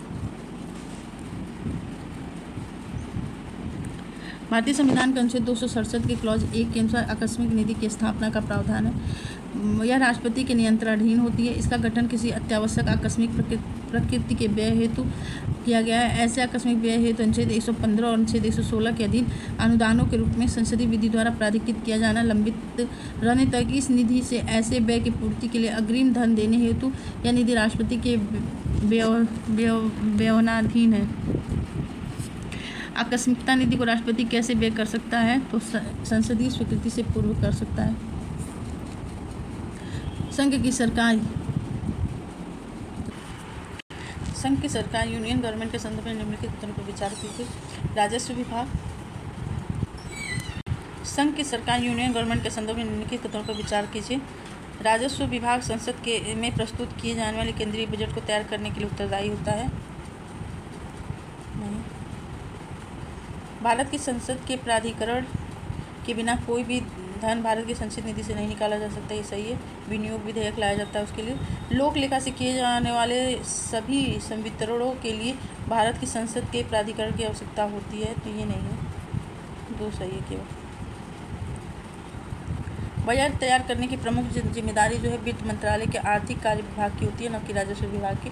वित्त मंत्रालय का राजस्व विभाग विगत वर्षों में राजस्व संबंधी आंकड़ों के संदर्भ में आने वाले वर्ष के लिए राजस्व का अनुमान तैयार करता है। भारतीय संविधान के अनुच्छेद 266 के अनुसार संचित निधि का प्रावधान है। संसद की अनुमति के बिना संचित निधि से कोई धन नहीं निकाला जा सकता है।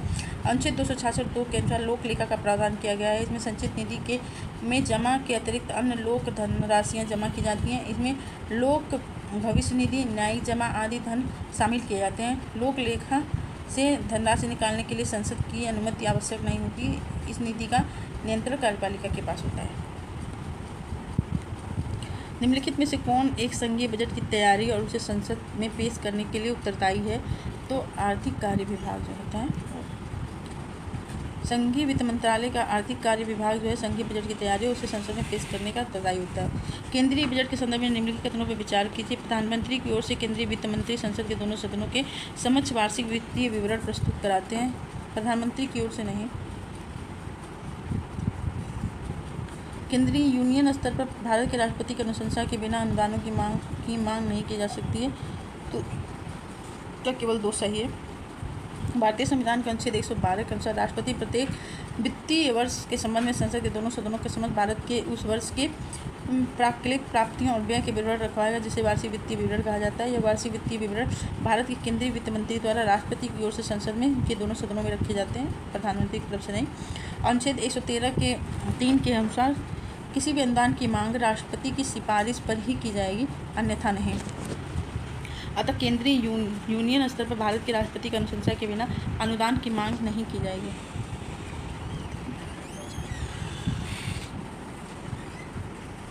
संविधान के अनुच्छेद 113 के अनुसार वार्षिक बजट पर कितनी अनुदान की मांगें संसद में पेश की जाती हैं?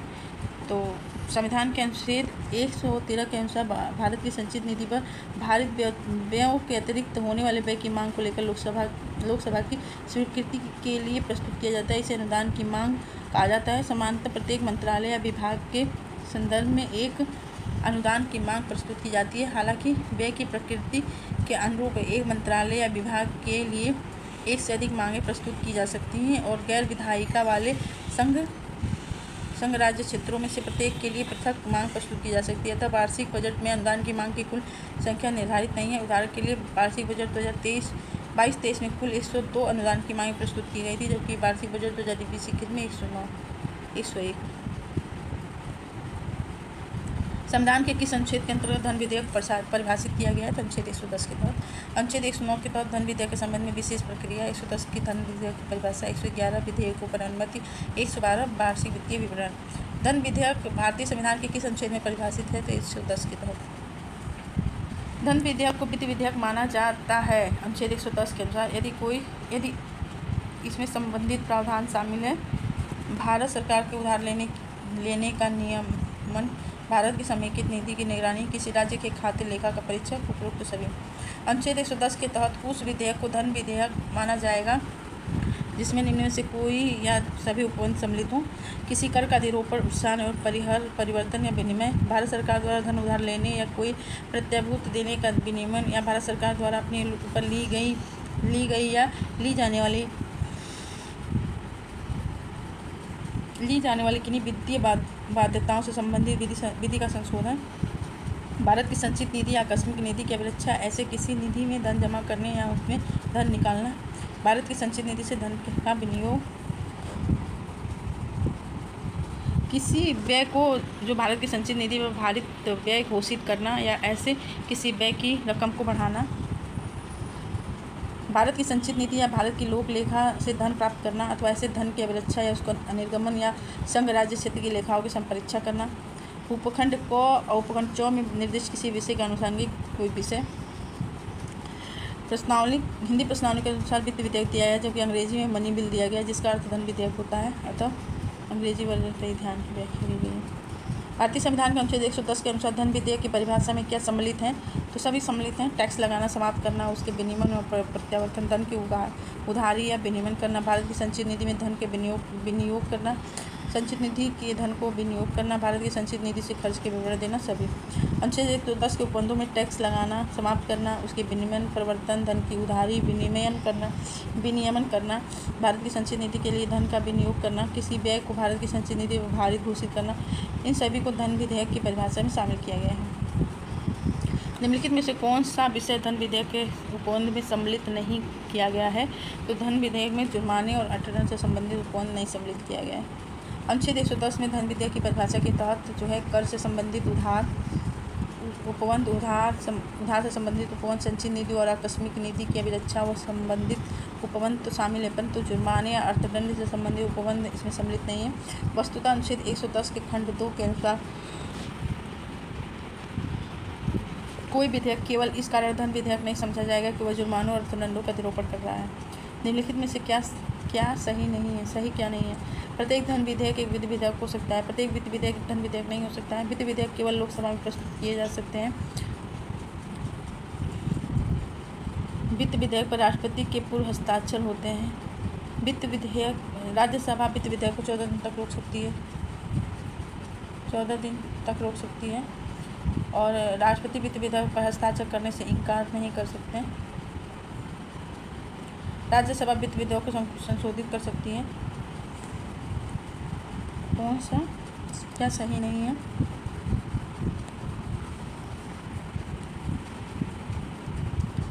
क्या सही नहीं है? तो प्रत्येक धन विधेयक वित्त विधेयक होता है, प्रत्येक वित्त विधेयक धन विधेयक नहीं होता।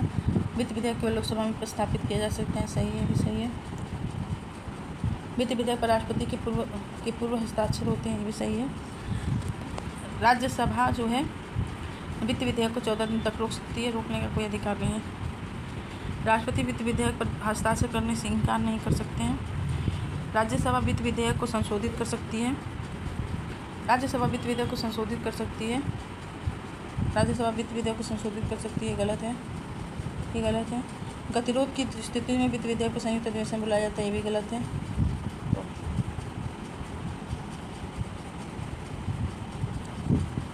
धन विधेयक का उल्लेख भारतीय के संविधान में अनुच्छेद 110(1) में किया गया है। प्रत्येक धन विधेयक जो है वित्त विधेयक होता है, किंतु प्रत्येक वित्त विधेयक धन विधेयक नहीं होता है। कोई विधेयक धन विधेयक है या नहीं, इसका निश्चय संविधान के अनुच्छेद 110 के क्लॉज 3 के तहत लोकसभा अध्यक्ष करता है। उसका भी निश्चय अंतिम होता है। अनुच्छेद 110 के क्लॉज 1 ख और च में विनिर्दिष्ट है कि किसी भी विषय के संबंध में उत्पन्न करने वाले वित्त विधेयक वर्ग ए और धन विधेयक दोनों लोकसभा में ही पेश किए जाते हैं। इसके लिए राष्ट्रपति की सिफारिश आवश्यक है। दूसरी ओर केवल संचित नीति से व्यय संबंधी उपबंध वित्त विधेयक को संसद के किसी भी सदन में केवल संचित नीति के व्यय से संबंधित जो उपबंध होता है वो संसद के किसी भी सदन में साधारण विधेयक की भांति ही प्रस्तुत किया जाता है। हालांकि संसद के किसी भी सदन में उसे पारित होने से पूर्व उस पर विचार के लिए राष्ट्रपति की सिफारिश अपेक्षित है। धन विधेयक पर राज्यसभा को 14 दिन का समय दिया जाता है, परंतु ए और बी दोनों प्रकार के वित्त विधेयक को राज्यसभा अनिश्चित काल के लिए रोक सकती है। राज्यसभा इसमें संशोधन कर सकती है। असहमति की अवस्था में दोनों सदनों में संयुक्त बैठक बुलाई जा सकती है। राष्ट्रपति धन विधेयक को पुनर्विचार हेतु नहीं लौटा सकता है, परंतु साधारण विधेयक को पुनर्विचार के लिए लौटा सकता है। निम्नलिखित में से कौन सा कदम धन विधेयक के बारे में सही नहीं है? धन विधेयक संसद के दोनों सदनों में किसी भी सदन में प्रस्तावित किया जा सकता है, यही गलत है। लोकसभा अध्यक्ष निर्णय करता है कि धन विधेयक है कि नहीं, सही है। लोकसभा द्वारा पारित किसी भी धन विधेयक को राज्यसभा 14 दिन के अंदर लौटाया जाना विचारार्थ हेतु भेजा जाना आवश्यक है। राष्ट्रपति किसी धन विधेयक को लोकसभा में पुनर्विचार के लिए नहीं लौटा सकता। ये सब तीनों सही, यही गलत है। भारतीय संसद में वित्त विधेयक और धन विधेयक संदर्भ में निम्नलिखित कथनों पर विचार कीजिए। जब लोकसभा वित्त विधेयक को राज्यसभा में भेजती है तो राज्यसभा उस विधेयक को संशोधित या अस्वीकृत कर सकती है, गलत है। जब लोकसभा धन विधेयक को राज्यसभा में भेजती है तो राज्यसभा उस विधेयक को संशोधित या अस्वीकृत नहीं कर सकती, केवल अनुशंसाएं कर सकती है, ये सही है। लोकसभा और राज्यसभा के बीच असहमति होने पर धन विधेयक के लिए कोई संयुक्त बैठक नहीं होती, किंतु वित्त विधेयक के लिए संयुक्त बैठक का प्रावधान है, गलत है। केवल 2 सही है। प्रत्येक धन विधेयक वित्त विधेयक होता है, किंतु प्रत्येक वित्त विधेयक जो है धन विधेयक नहीं होता है। जब लोकसभा में धन विधेयक को राज्यसभा में भेजती है तो राज्यसभा उस पर विधेयक को संशोधित या अस्वीकृत नहीं कर सकती, केवल अनुशंसाएं कर सकती है। जब लोकसभा वित्त विधेयक को राज्यसभा में भेजती है तो राज्यसभा उस विधेयक को साधारण विधेयक की तरह ही संशोधित या अस्वीकृत कर सकती है तथा ऐसे विधेयक पर दोनों सदनों के बीच असहमति पर संयुक्त बैठक भी बुलाई जा सकती है। हालांकि आवश्यक या अनिवार्य नहीं, जबकि धन विधेयक के लिए कोई संयुक्त बैठक नहीं होती है, अतः 1 सही है, जबकि 3 भी सही नहीं है। यह एक धन विधेयक है, इसका निर्णय कौन करेगा? इसका लोकसभा अध्यक्ष।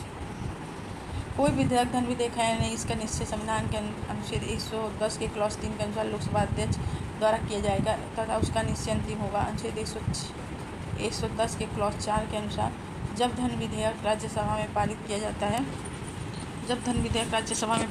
जाता है और उसे अनुमति के लिए राष्ट्रपति के समक्ष प्रस्तुत किया जाता है, और जब उसे अनुमति के लिए राष्ट्रपति के समक्ष प्रस्तुत किया जाता है तब उसे लोकसभा का अध्यक्ष धन विधेयक के रूप में हस्ताक्षर सहित पुष्टांकन प्रमाणित करता है।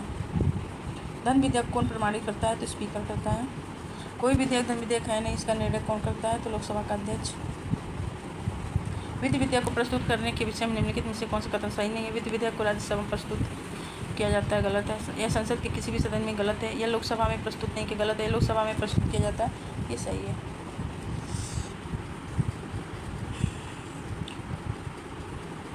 अनुच्छेद 109 से धन विधेयक संबंधी विशेष प्रक्रिया अपनाई गई है। अनुच्छेद 109 के क्लॉज 1 में कहा गया कि धन विधेयक राज्यसभा में पुनः स्थापित नहीं किया जाएगा।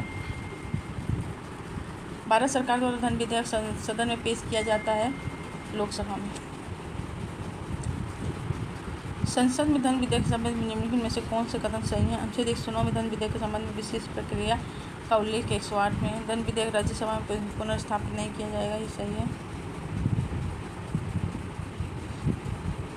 108 में संयुक्त राज्यसभा या तो विधेयक को अनुमोदन दे सकती है या परिवर्तन के लिए सुझाव दे सकती है, किंतु इसे अस्वीकार नहीं कर सकती है।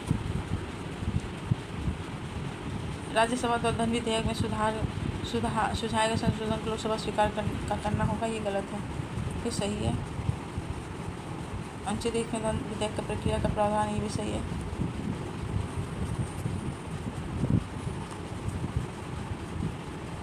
ये सही है। धन विधेयक राज्यसभा में पुनर्स्थापित नहीं किया जाएगा, ये भी सही है, ये भी सही है, 1 2 3 सही है। भारतीय संविधान का अनुच्छेद 109 धन विधेयक के संबंध में भी स्वीकृत क्रिया का उल्लेख करता है, सही है।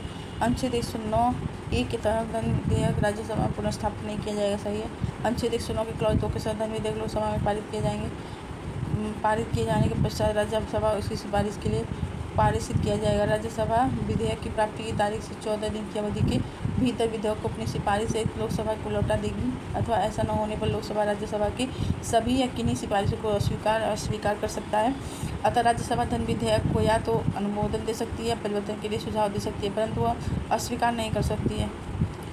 राज्यसभा में धन विधेयक में दिए गए सुझाव किसी संशोधन को लोकसभा स्वीकार अस्वीकार कर सकती है। निम्नलिखित में से कौन सा एक कथन सही है? धन विधेयक राज्यसभा में पुनर्स्थापित किया जा सकता है, गलत है। धन विधेयक संसद के दोनों सदनों में नहीं, धन विधेयक लोकसभा में ही पुनर्स्थापित किया जाता है, ये सही है। अनुच्छेद 109(a) के अनुसार धन विधेयक राज्यसभा में पुनर्स्थापित नहीं किया जाएगा, धन विधेयक लोकसभा में ही पुनर्स्थापित किया जा सकता है। धन विधेयक लोकसभा द्वारा पारित किए जाने के पश्चात राज्यसभा को उसकी सिफारिश के लिए पारित किया जाता है, जिससे राज्यसभा अधिकतम 14 दिन तक ही रोक सकती है। अनुच्छेद 109 के क्लॉज 5 के अनुसार यदि राज्यसभा धन विधेयक को 14 दिन की अवधि में नहीं लौटाती है तो उसे राज्यसभा द्वारा उसी रूप में पारित मान लिया जाएगा जिसमें वो लोकसभा पारित की है। धन विधेयक पेश किया जाता है केवल लोकसभा में।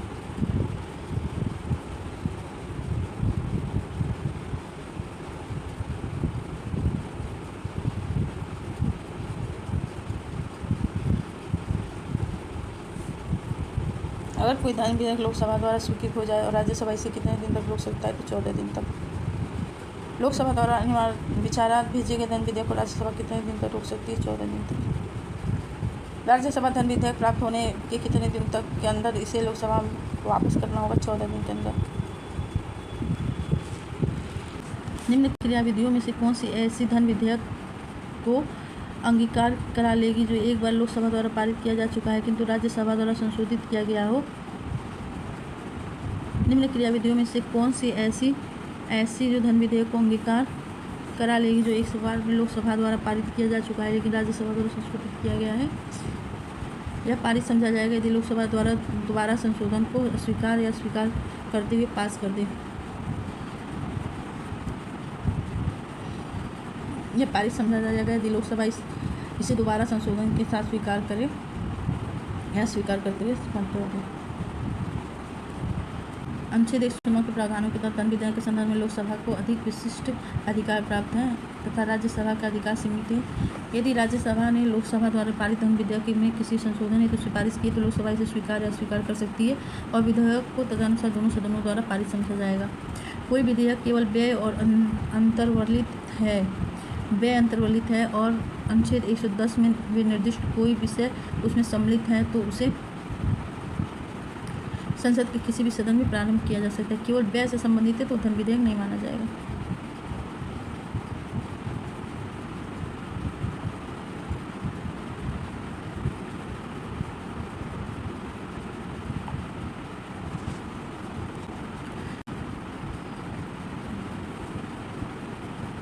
कोई विधेयक केवल व्यय संचित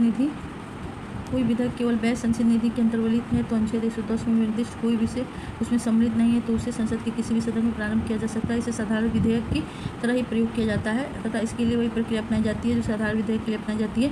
तथापि अनुच्छेद 117(3) के अनुसार भारत की संचित निधि से व्यय करने संबंधी उपबंध वाला विधेयक संसद के किसी भी सदन द्वारा तब तक पारित नहीं किया जाएगा जब तक ऐसे विधेयक पर विचार करने के लिए उस सदन में राष्ट्रपति ने सिफारिश नहीं की हो।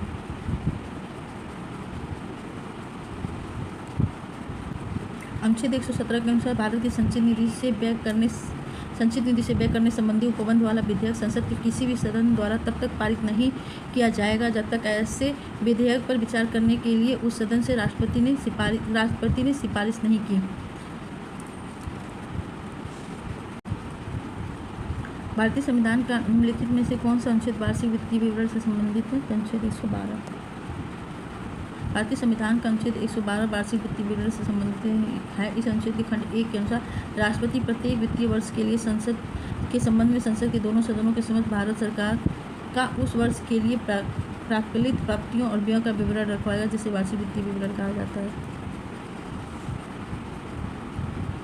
भारतीय संविधान के किस अनुच्छेद के तहत वार्षिक वित्तीय विवरण बजट संसद के समक्ष प्रस्तुत किया जाना आवश्यक है? अनुच्छेद 112। निम्नलिखित में से कौन से शब्द शब्दावली भारत के संविधान में उल्लेखित नहीं है? तो बजट। भारतीय संविधान में बजट शब्द का उल्लेख नहीं है, जबकि अनुच्छेद 112 के तहत वार्षिक वित्तीय विवरण शब्द का उल्लेख है।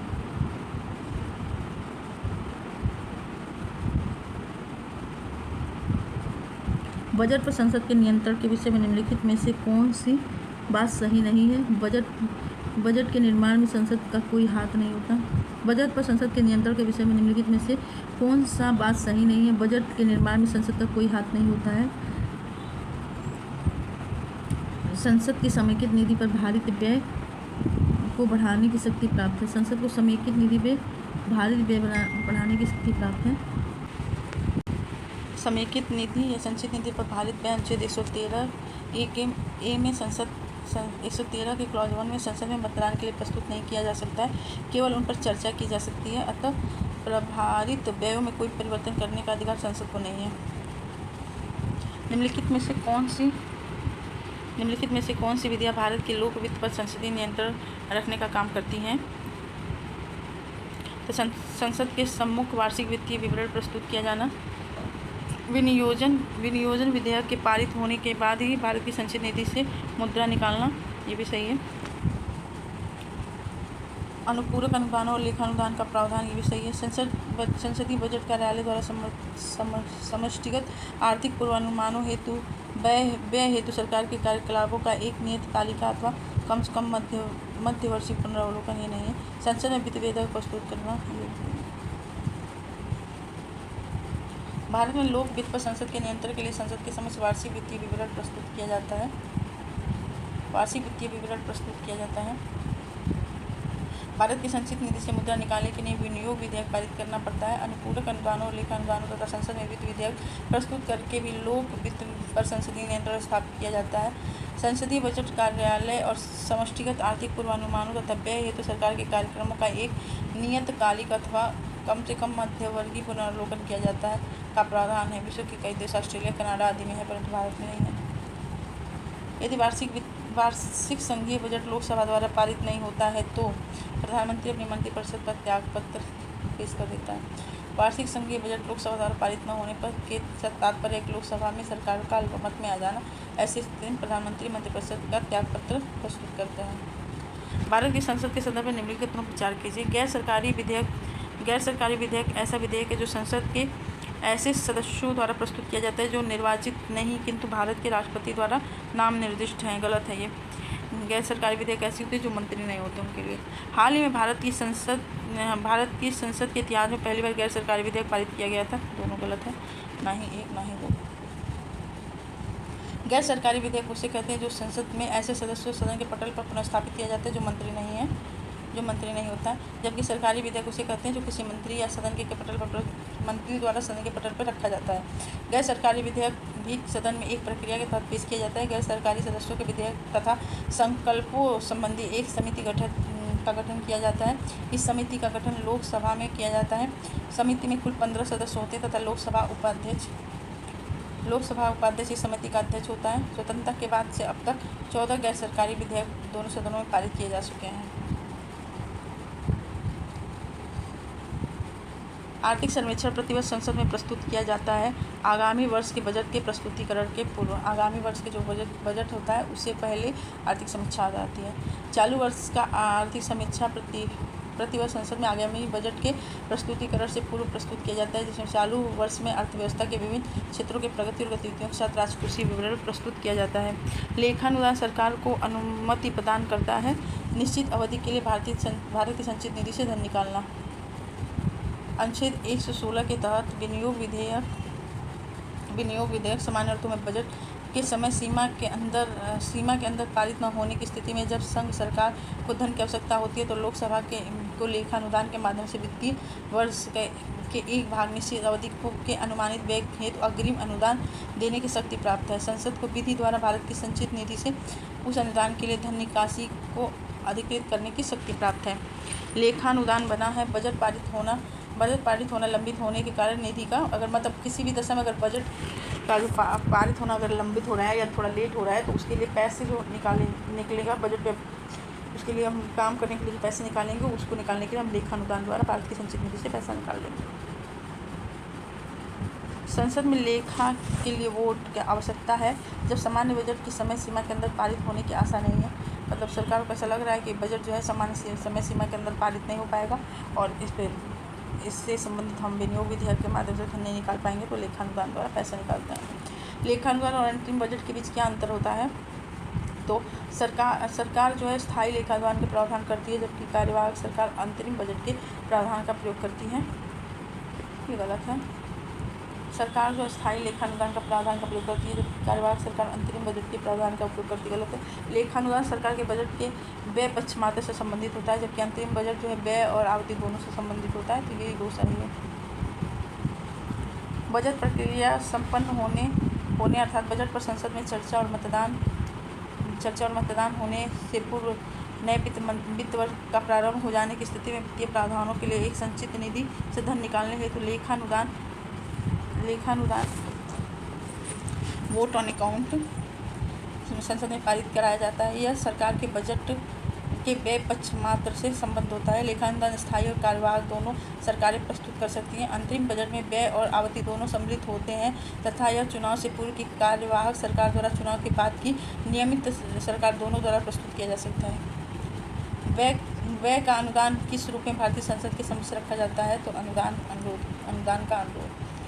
अनुच्छेद 113 के 2 के अनुसार संचित निधि व भारी व्ययों के अतिरिक्त अन्य व्ययों के अनुमान लोकसभा के समक्ष अनुदानों के मांगों के रूप में रखे जाएंगे। लोकसभा को शक्ति होगी कि वह किसी भी मांग को लोकसभा को यह शक्ति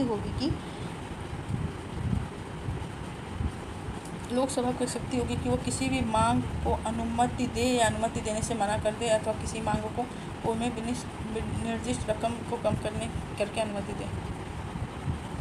सामान्य वित्तीय विधान में चरण सम्मिलित हैं। तो पहला होगा बजट का प्रस्तुतिकरण, फिर बजट पर चर्चा, फिर विनियोग विधेयक को मांग, फिर वित्त विधेयक को पारित करना। लेखानुदान जब इस पर चर्चा बहस नहीं होगी और पैसे की जरूरत होती है तब लेखानुदान होता है। बजट का प्रस्तुतिकरण, फिर बजट पर चर्चा, विनियोग विधेयक पारित करना तथा वित्त विधेयक को पारित करना सामान्य वित्तीय विधान के चरण हैं जबकि लेखानुदान, प्रत्यानुदान, अपवादानुदान अनुच्छेद 116 के तहत शामिल नहीं। संसद में विधायन प्रस्ताव की पहल करने से पहले भारत के राष्ट्रपति की पूर्व स्वीकृति आवश्यक है। संसद में विधायन प्रस्ताव की पहल करने से पहले राष्ट्रपति की स्वीकृति आवश्यक है। एक नवीन राज्य के गठन से संबंधित विधेयक पर सही है। ऐसे कराधान विधेयक जो राज्यों के हित निहित हो ये भी सही है। राज्यों की सीमाओं में फेरबदल करने वाले संबंधी विधेयक सही है। धन विधेयक सही है। 4 रुपये। निंदा प्रस्ताव के बारे में क्या सत्य है? तो ये जो है ये अविश्वास प्रस्ताव से भिन्न होता है और ये सदन की अनुमति से इसे प्रस्तावित करने हेतु सदन की अनुमति इसे प्रस्तावित करने के लिए आवश्यक नहीं है। निंदा प्रस्ताव या अविश्वास प्रस्ताव का उद्देश्य किसी विधि में स्पष्ट अंतर या अविश्वास प्रस्ताव लोकसभा विधानसभा में सरकार में अविश्वास व्यक्त करने के लिए लाया जाता है जबकि निंदा प्रस्ताव किसी भी मंत्री या मंत्रियों के समूह या संपूर्ण मंत्रिपरिषद के विरुद्ध उसकी नीतियों कार्यों। अविश्वास प्रस्ताव लोकसभा या विधानसभा में सरकार मंत्रिपरिषद में अविश्वास व्यक्त करने के लिए लाया जाता है जबकि निंदा प्रस्ताव जो है किसी मंत्री या मंत्रियों के समूह या संपूर्ण मंत्रिपरिषद के विरुद्ध उसकी नीतियों के विरुद्ध उनके कार्यों के प्रति असहमति व्यक्त करने, आलोचना, निंदा आदि के उद्देश्य से लोकसभा विधानसभा में लाया जाता है।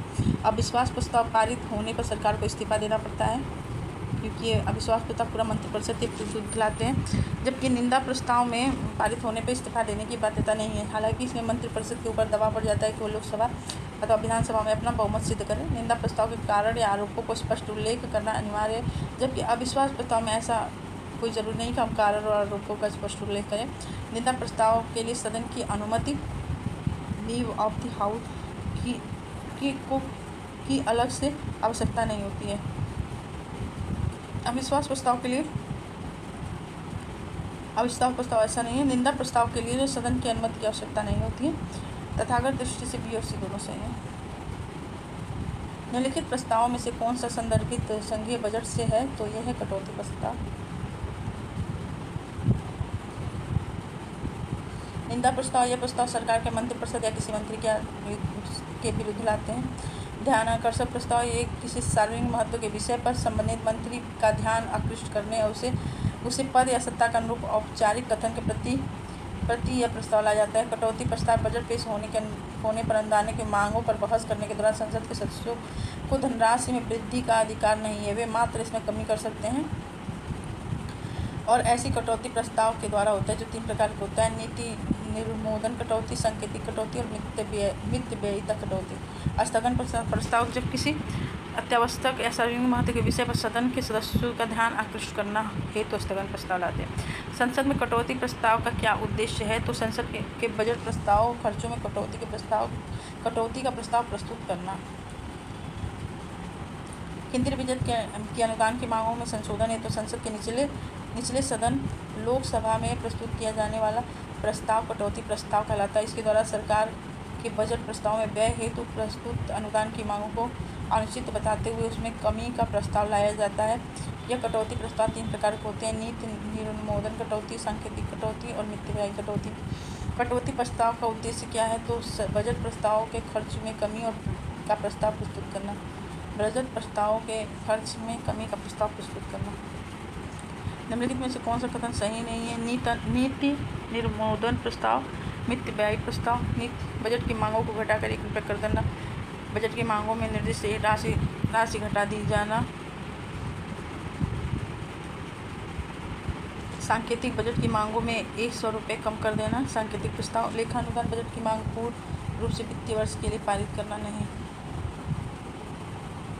बजट प्रस्तुतिकरण और बजट की मांगों से सदन से पारित होने के मध्य के समय में प्रशासनिक व्यय को पूरा करने हेतु लेखानुदान की मांग की जाती है।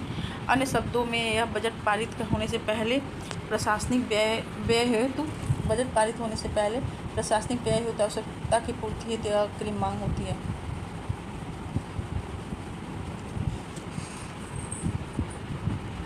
सांकेतिक प्रस्ताव में क्या होगा कि बजट की मांगों में से 100 रुपये कम कर दिया जाएगा।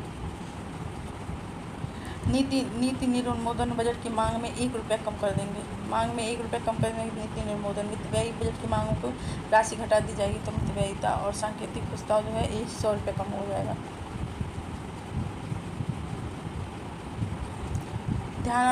ध्यानाकर्षक सूचना के प्रावधान में निम्नलिखित में से किस क्षेत्र को सीमित किया है?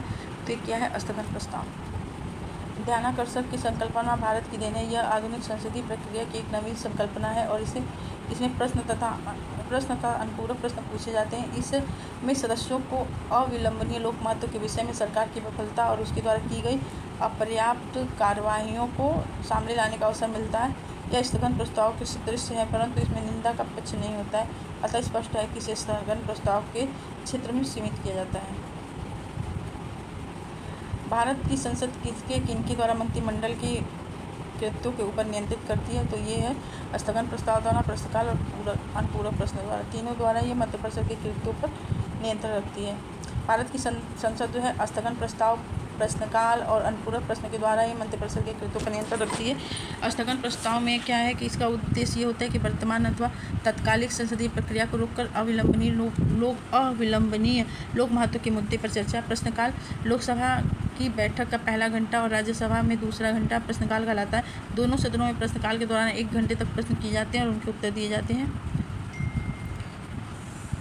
तीसरा, अनुपूरक प्रश्न। संसद के प्रत्येक सदन में प्रश्न सामान्यतः मंत्रियों से पूछे जाते हैं और वे प्रश्न 3 श्रेणी के होते हैं: तारांकिक, अतारांकिक और अल्प सूचना के प्रश्न। निजी सदस्यों को संबोधित प्रश्न की एक पृथक श्रेणी होती है। तारांकिक प्रश्नों का उत्तर सदन में मौखिक रूप से दिया जाता है और तथा उत्तर के संतोषजनक न होने पर मुख्य प्रश्न से संबंधित अनुपूरक प्रश्न पूछे जा सकते हैं। तारांकिक प्रश्नों के विषय में क्या सही है उसका उत्तर मौखिक दिए जाते हैं और पूरक प्रश्न पूछे जा सकते हैं। वही होगा 1 और 3। भारतीय संसद में स्थगन प्रस्ताव लाने का क्या उद्देश्य है? तो सार्वजनिक महत्व के निश्चित अत्यावश्यक मुद्दे पर बहस करनी हो तो स्थगन प्रस्ताव लाया जाता है। राजग सरकार लोकसभा के नियम 184 के अंतर्गत वाद विवाद पसंद नहीं करती है। इस नियम में वाद विवाद के साथ साथ मतदान का भी प्रावधान है, तो ये सही है, उसकी व्याख्या भी करता है।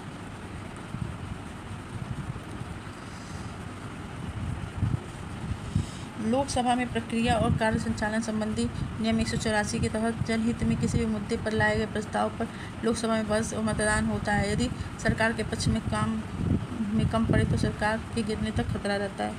यदि सरकार के पक्ष में कम मत पड़े तो सरकार गिरने का खतरा रहता है।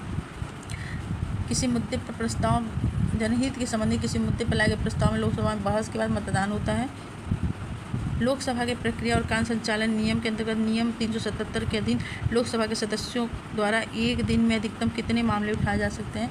तो 2005 के नियम 377 के अंतर्गत लोकसभा के सदस्यों द्वारा उठाए गए मामलों की संख्या प्रतिदिन 15 से बढ़ाकर 20 कर दी गई है। 2025 में इसे बढ़ाकर 30 कर दी गई है। संसदीय प्रक्रिया में गिलोटिन का क्या अर्थ है? विधेयक पर बहस बंद कर देना, विधेयक पर बहस को बंद कर देना। गिलोटिन समापन का एक अन्य रूप होता है, जिसका अर्थ होता है जारी कार्य से संबंधित लंबित प्रस्ताव या प्रस्तावों पर चर्चा हेतु आवंटित समय समाप्त हो जाने पर सभापति या अध्यक्ष द्वारा मत लिया जाना। समापन के विपरीत प्रयोग किए जाने वाले गिलोटिन से पूर्व कोई प्रस्ताव उपस्थित नहीं किया जाता है।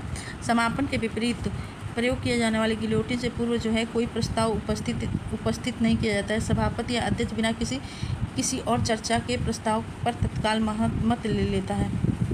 भारतीय राजनीति के संदर्भ में निम्नलिखित में से कौन सा कथन सही नहीं है? तो योजना आयोग की जवाबदेही संसद के प्रति होती है।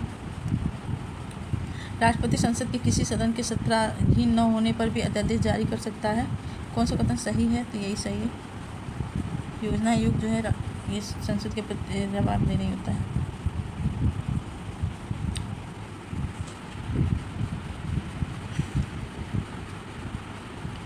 भारतीय संविधान के अनुच्छेद 123 के अंतर्गत राष्ट्रपति अध्यादेश जारी कर सकते हैं, किंतु ऐसा तब कर सकते हैं जब संसद के दोनों सदनों अथवा कोई एक सदन सत्राधीन न हो। राष्ट्रीय विकास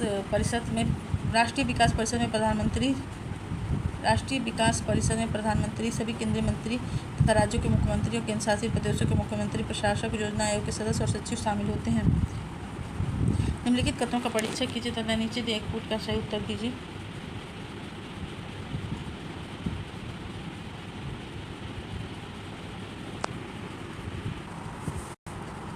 संपत्ति का अधिकार मूलभूत अधिकार नहीं है। राज्यसभा एक वित्तीय बिल को रोक सकती है।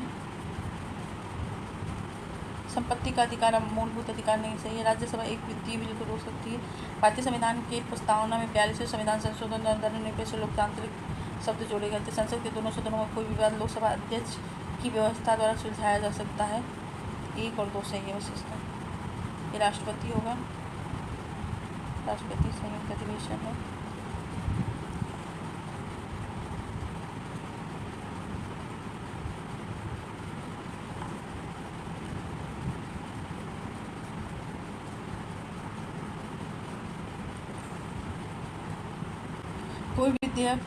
कोई वित्त विधेयक धन विधेयक नहीं है तो राज्यसभा इसे साधारण विधेयक की भांति रोक सकती है, तथा कोई वित्त विधेयक धन विधेयक है तो राज्यसभा मात्र 14 दिन तक रोक सकती है।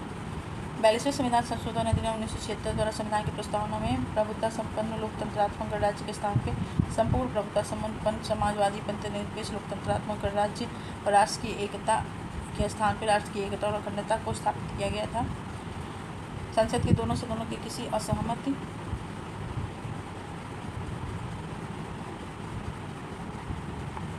संसद के दोनों सदनों में किसी असहमति की स्थिति में संयुक्त बैठक का प्रावधान है, तथापि ऐसे किसी विवाद को लोकसभा का अध्यक्ष की व्यवस्था से सुलझाने का कोई प्रावधान नहीं है। 44वें संविधान संशोधन अधिनियम 1978 द्वारा संपत्ति के अधिकार को मौलिक अधिकार से हटाकर एक विधिक अधिकार अनुच्छेद 300 क के तहत बना दिया गया है, तो ये सही है। भारतीय संसद का सचिवालय जो है सरकार से स्वतंत्र होता है।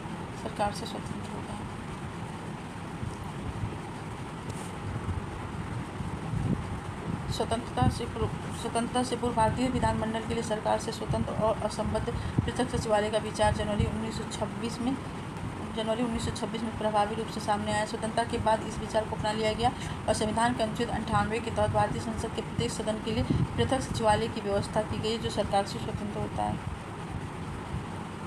संसद के सचिवालय में पदों के संदर्भ में निम्नलिखित में से कौन सा कथन सही है? संसद के प्रत्येक सदन के सचिवालय के लिए सम्मिलित पदों को सृजित किया जा सकता है। संसद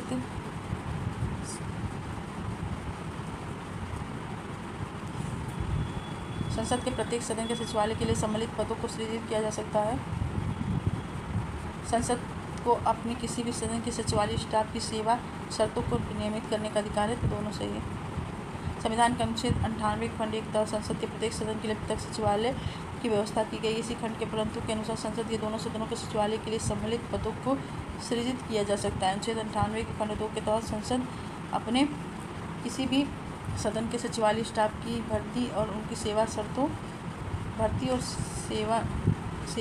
के लिए नियम बना सकता है।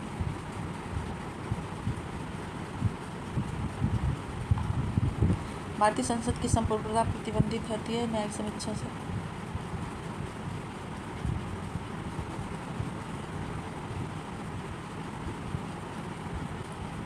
संविधान के तहत संसद एक शीर्ष विधि निर्माती संस्था है। इसे व्यापक विधि निर्माण शक्ति प्राप्त है, तथापि इसकी शक्ति संवैधानिक सीमाओं के अधीन है।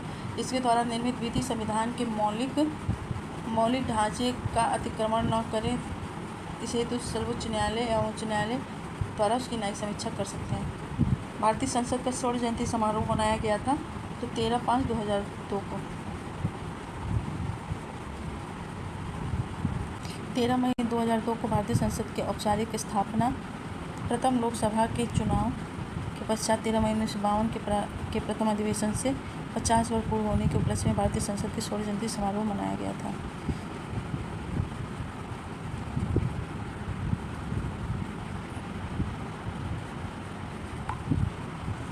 भारतीय संसद के नए भवन को किस वास्तुकार ने डिज़ाइन किया है?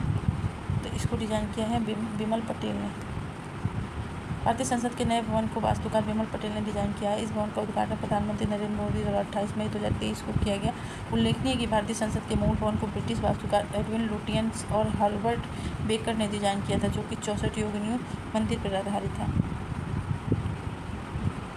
भारतीय संसदीय समूह IPG के संदर्भ में निम्नलिखित में से कौन सा कथन सही है?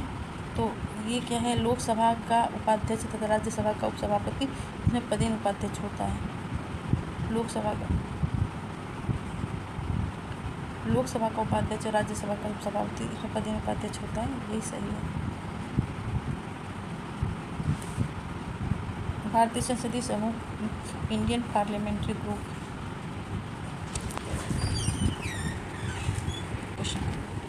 भारतीय संसदीय समूह इंडियन पार्लियामेंट्री ग्रुप एक स्वायत्त संस्था है जिसकी स्थापना संविधान सभा द्वारा 16 अगस्त 1948 को स्वीकृत किए गए प्रस्ताव के अनुसरण में 1949 में की गई थी। यह कथन सही नहीं है। IPG की सदस्यता संसद के सभी वर्तमान सदस्यों और पूर्व सदस्यों के लिए खुली है। लोकसभा या राज्यसभा का कोई भी वर्तमान सदस्य निर्धारित सदस्यता शुल्क 1000 रुपये जमा करके IPG का आजीवन सदस्य बन सकता है। तथापि संसद का सदस्य न रह जाने पर भी उसे IPG के सहयोगी आजीवन सदस्य का दर्जा प्राप्त रहता है।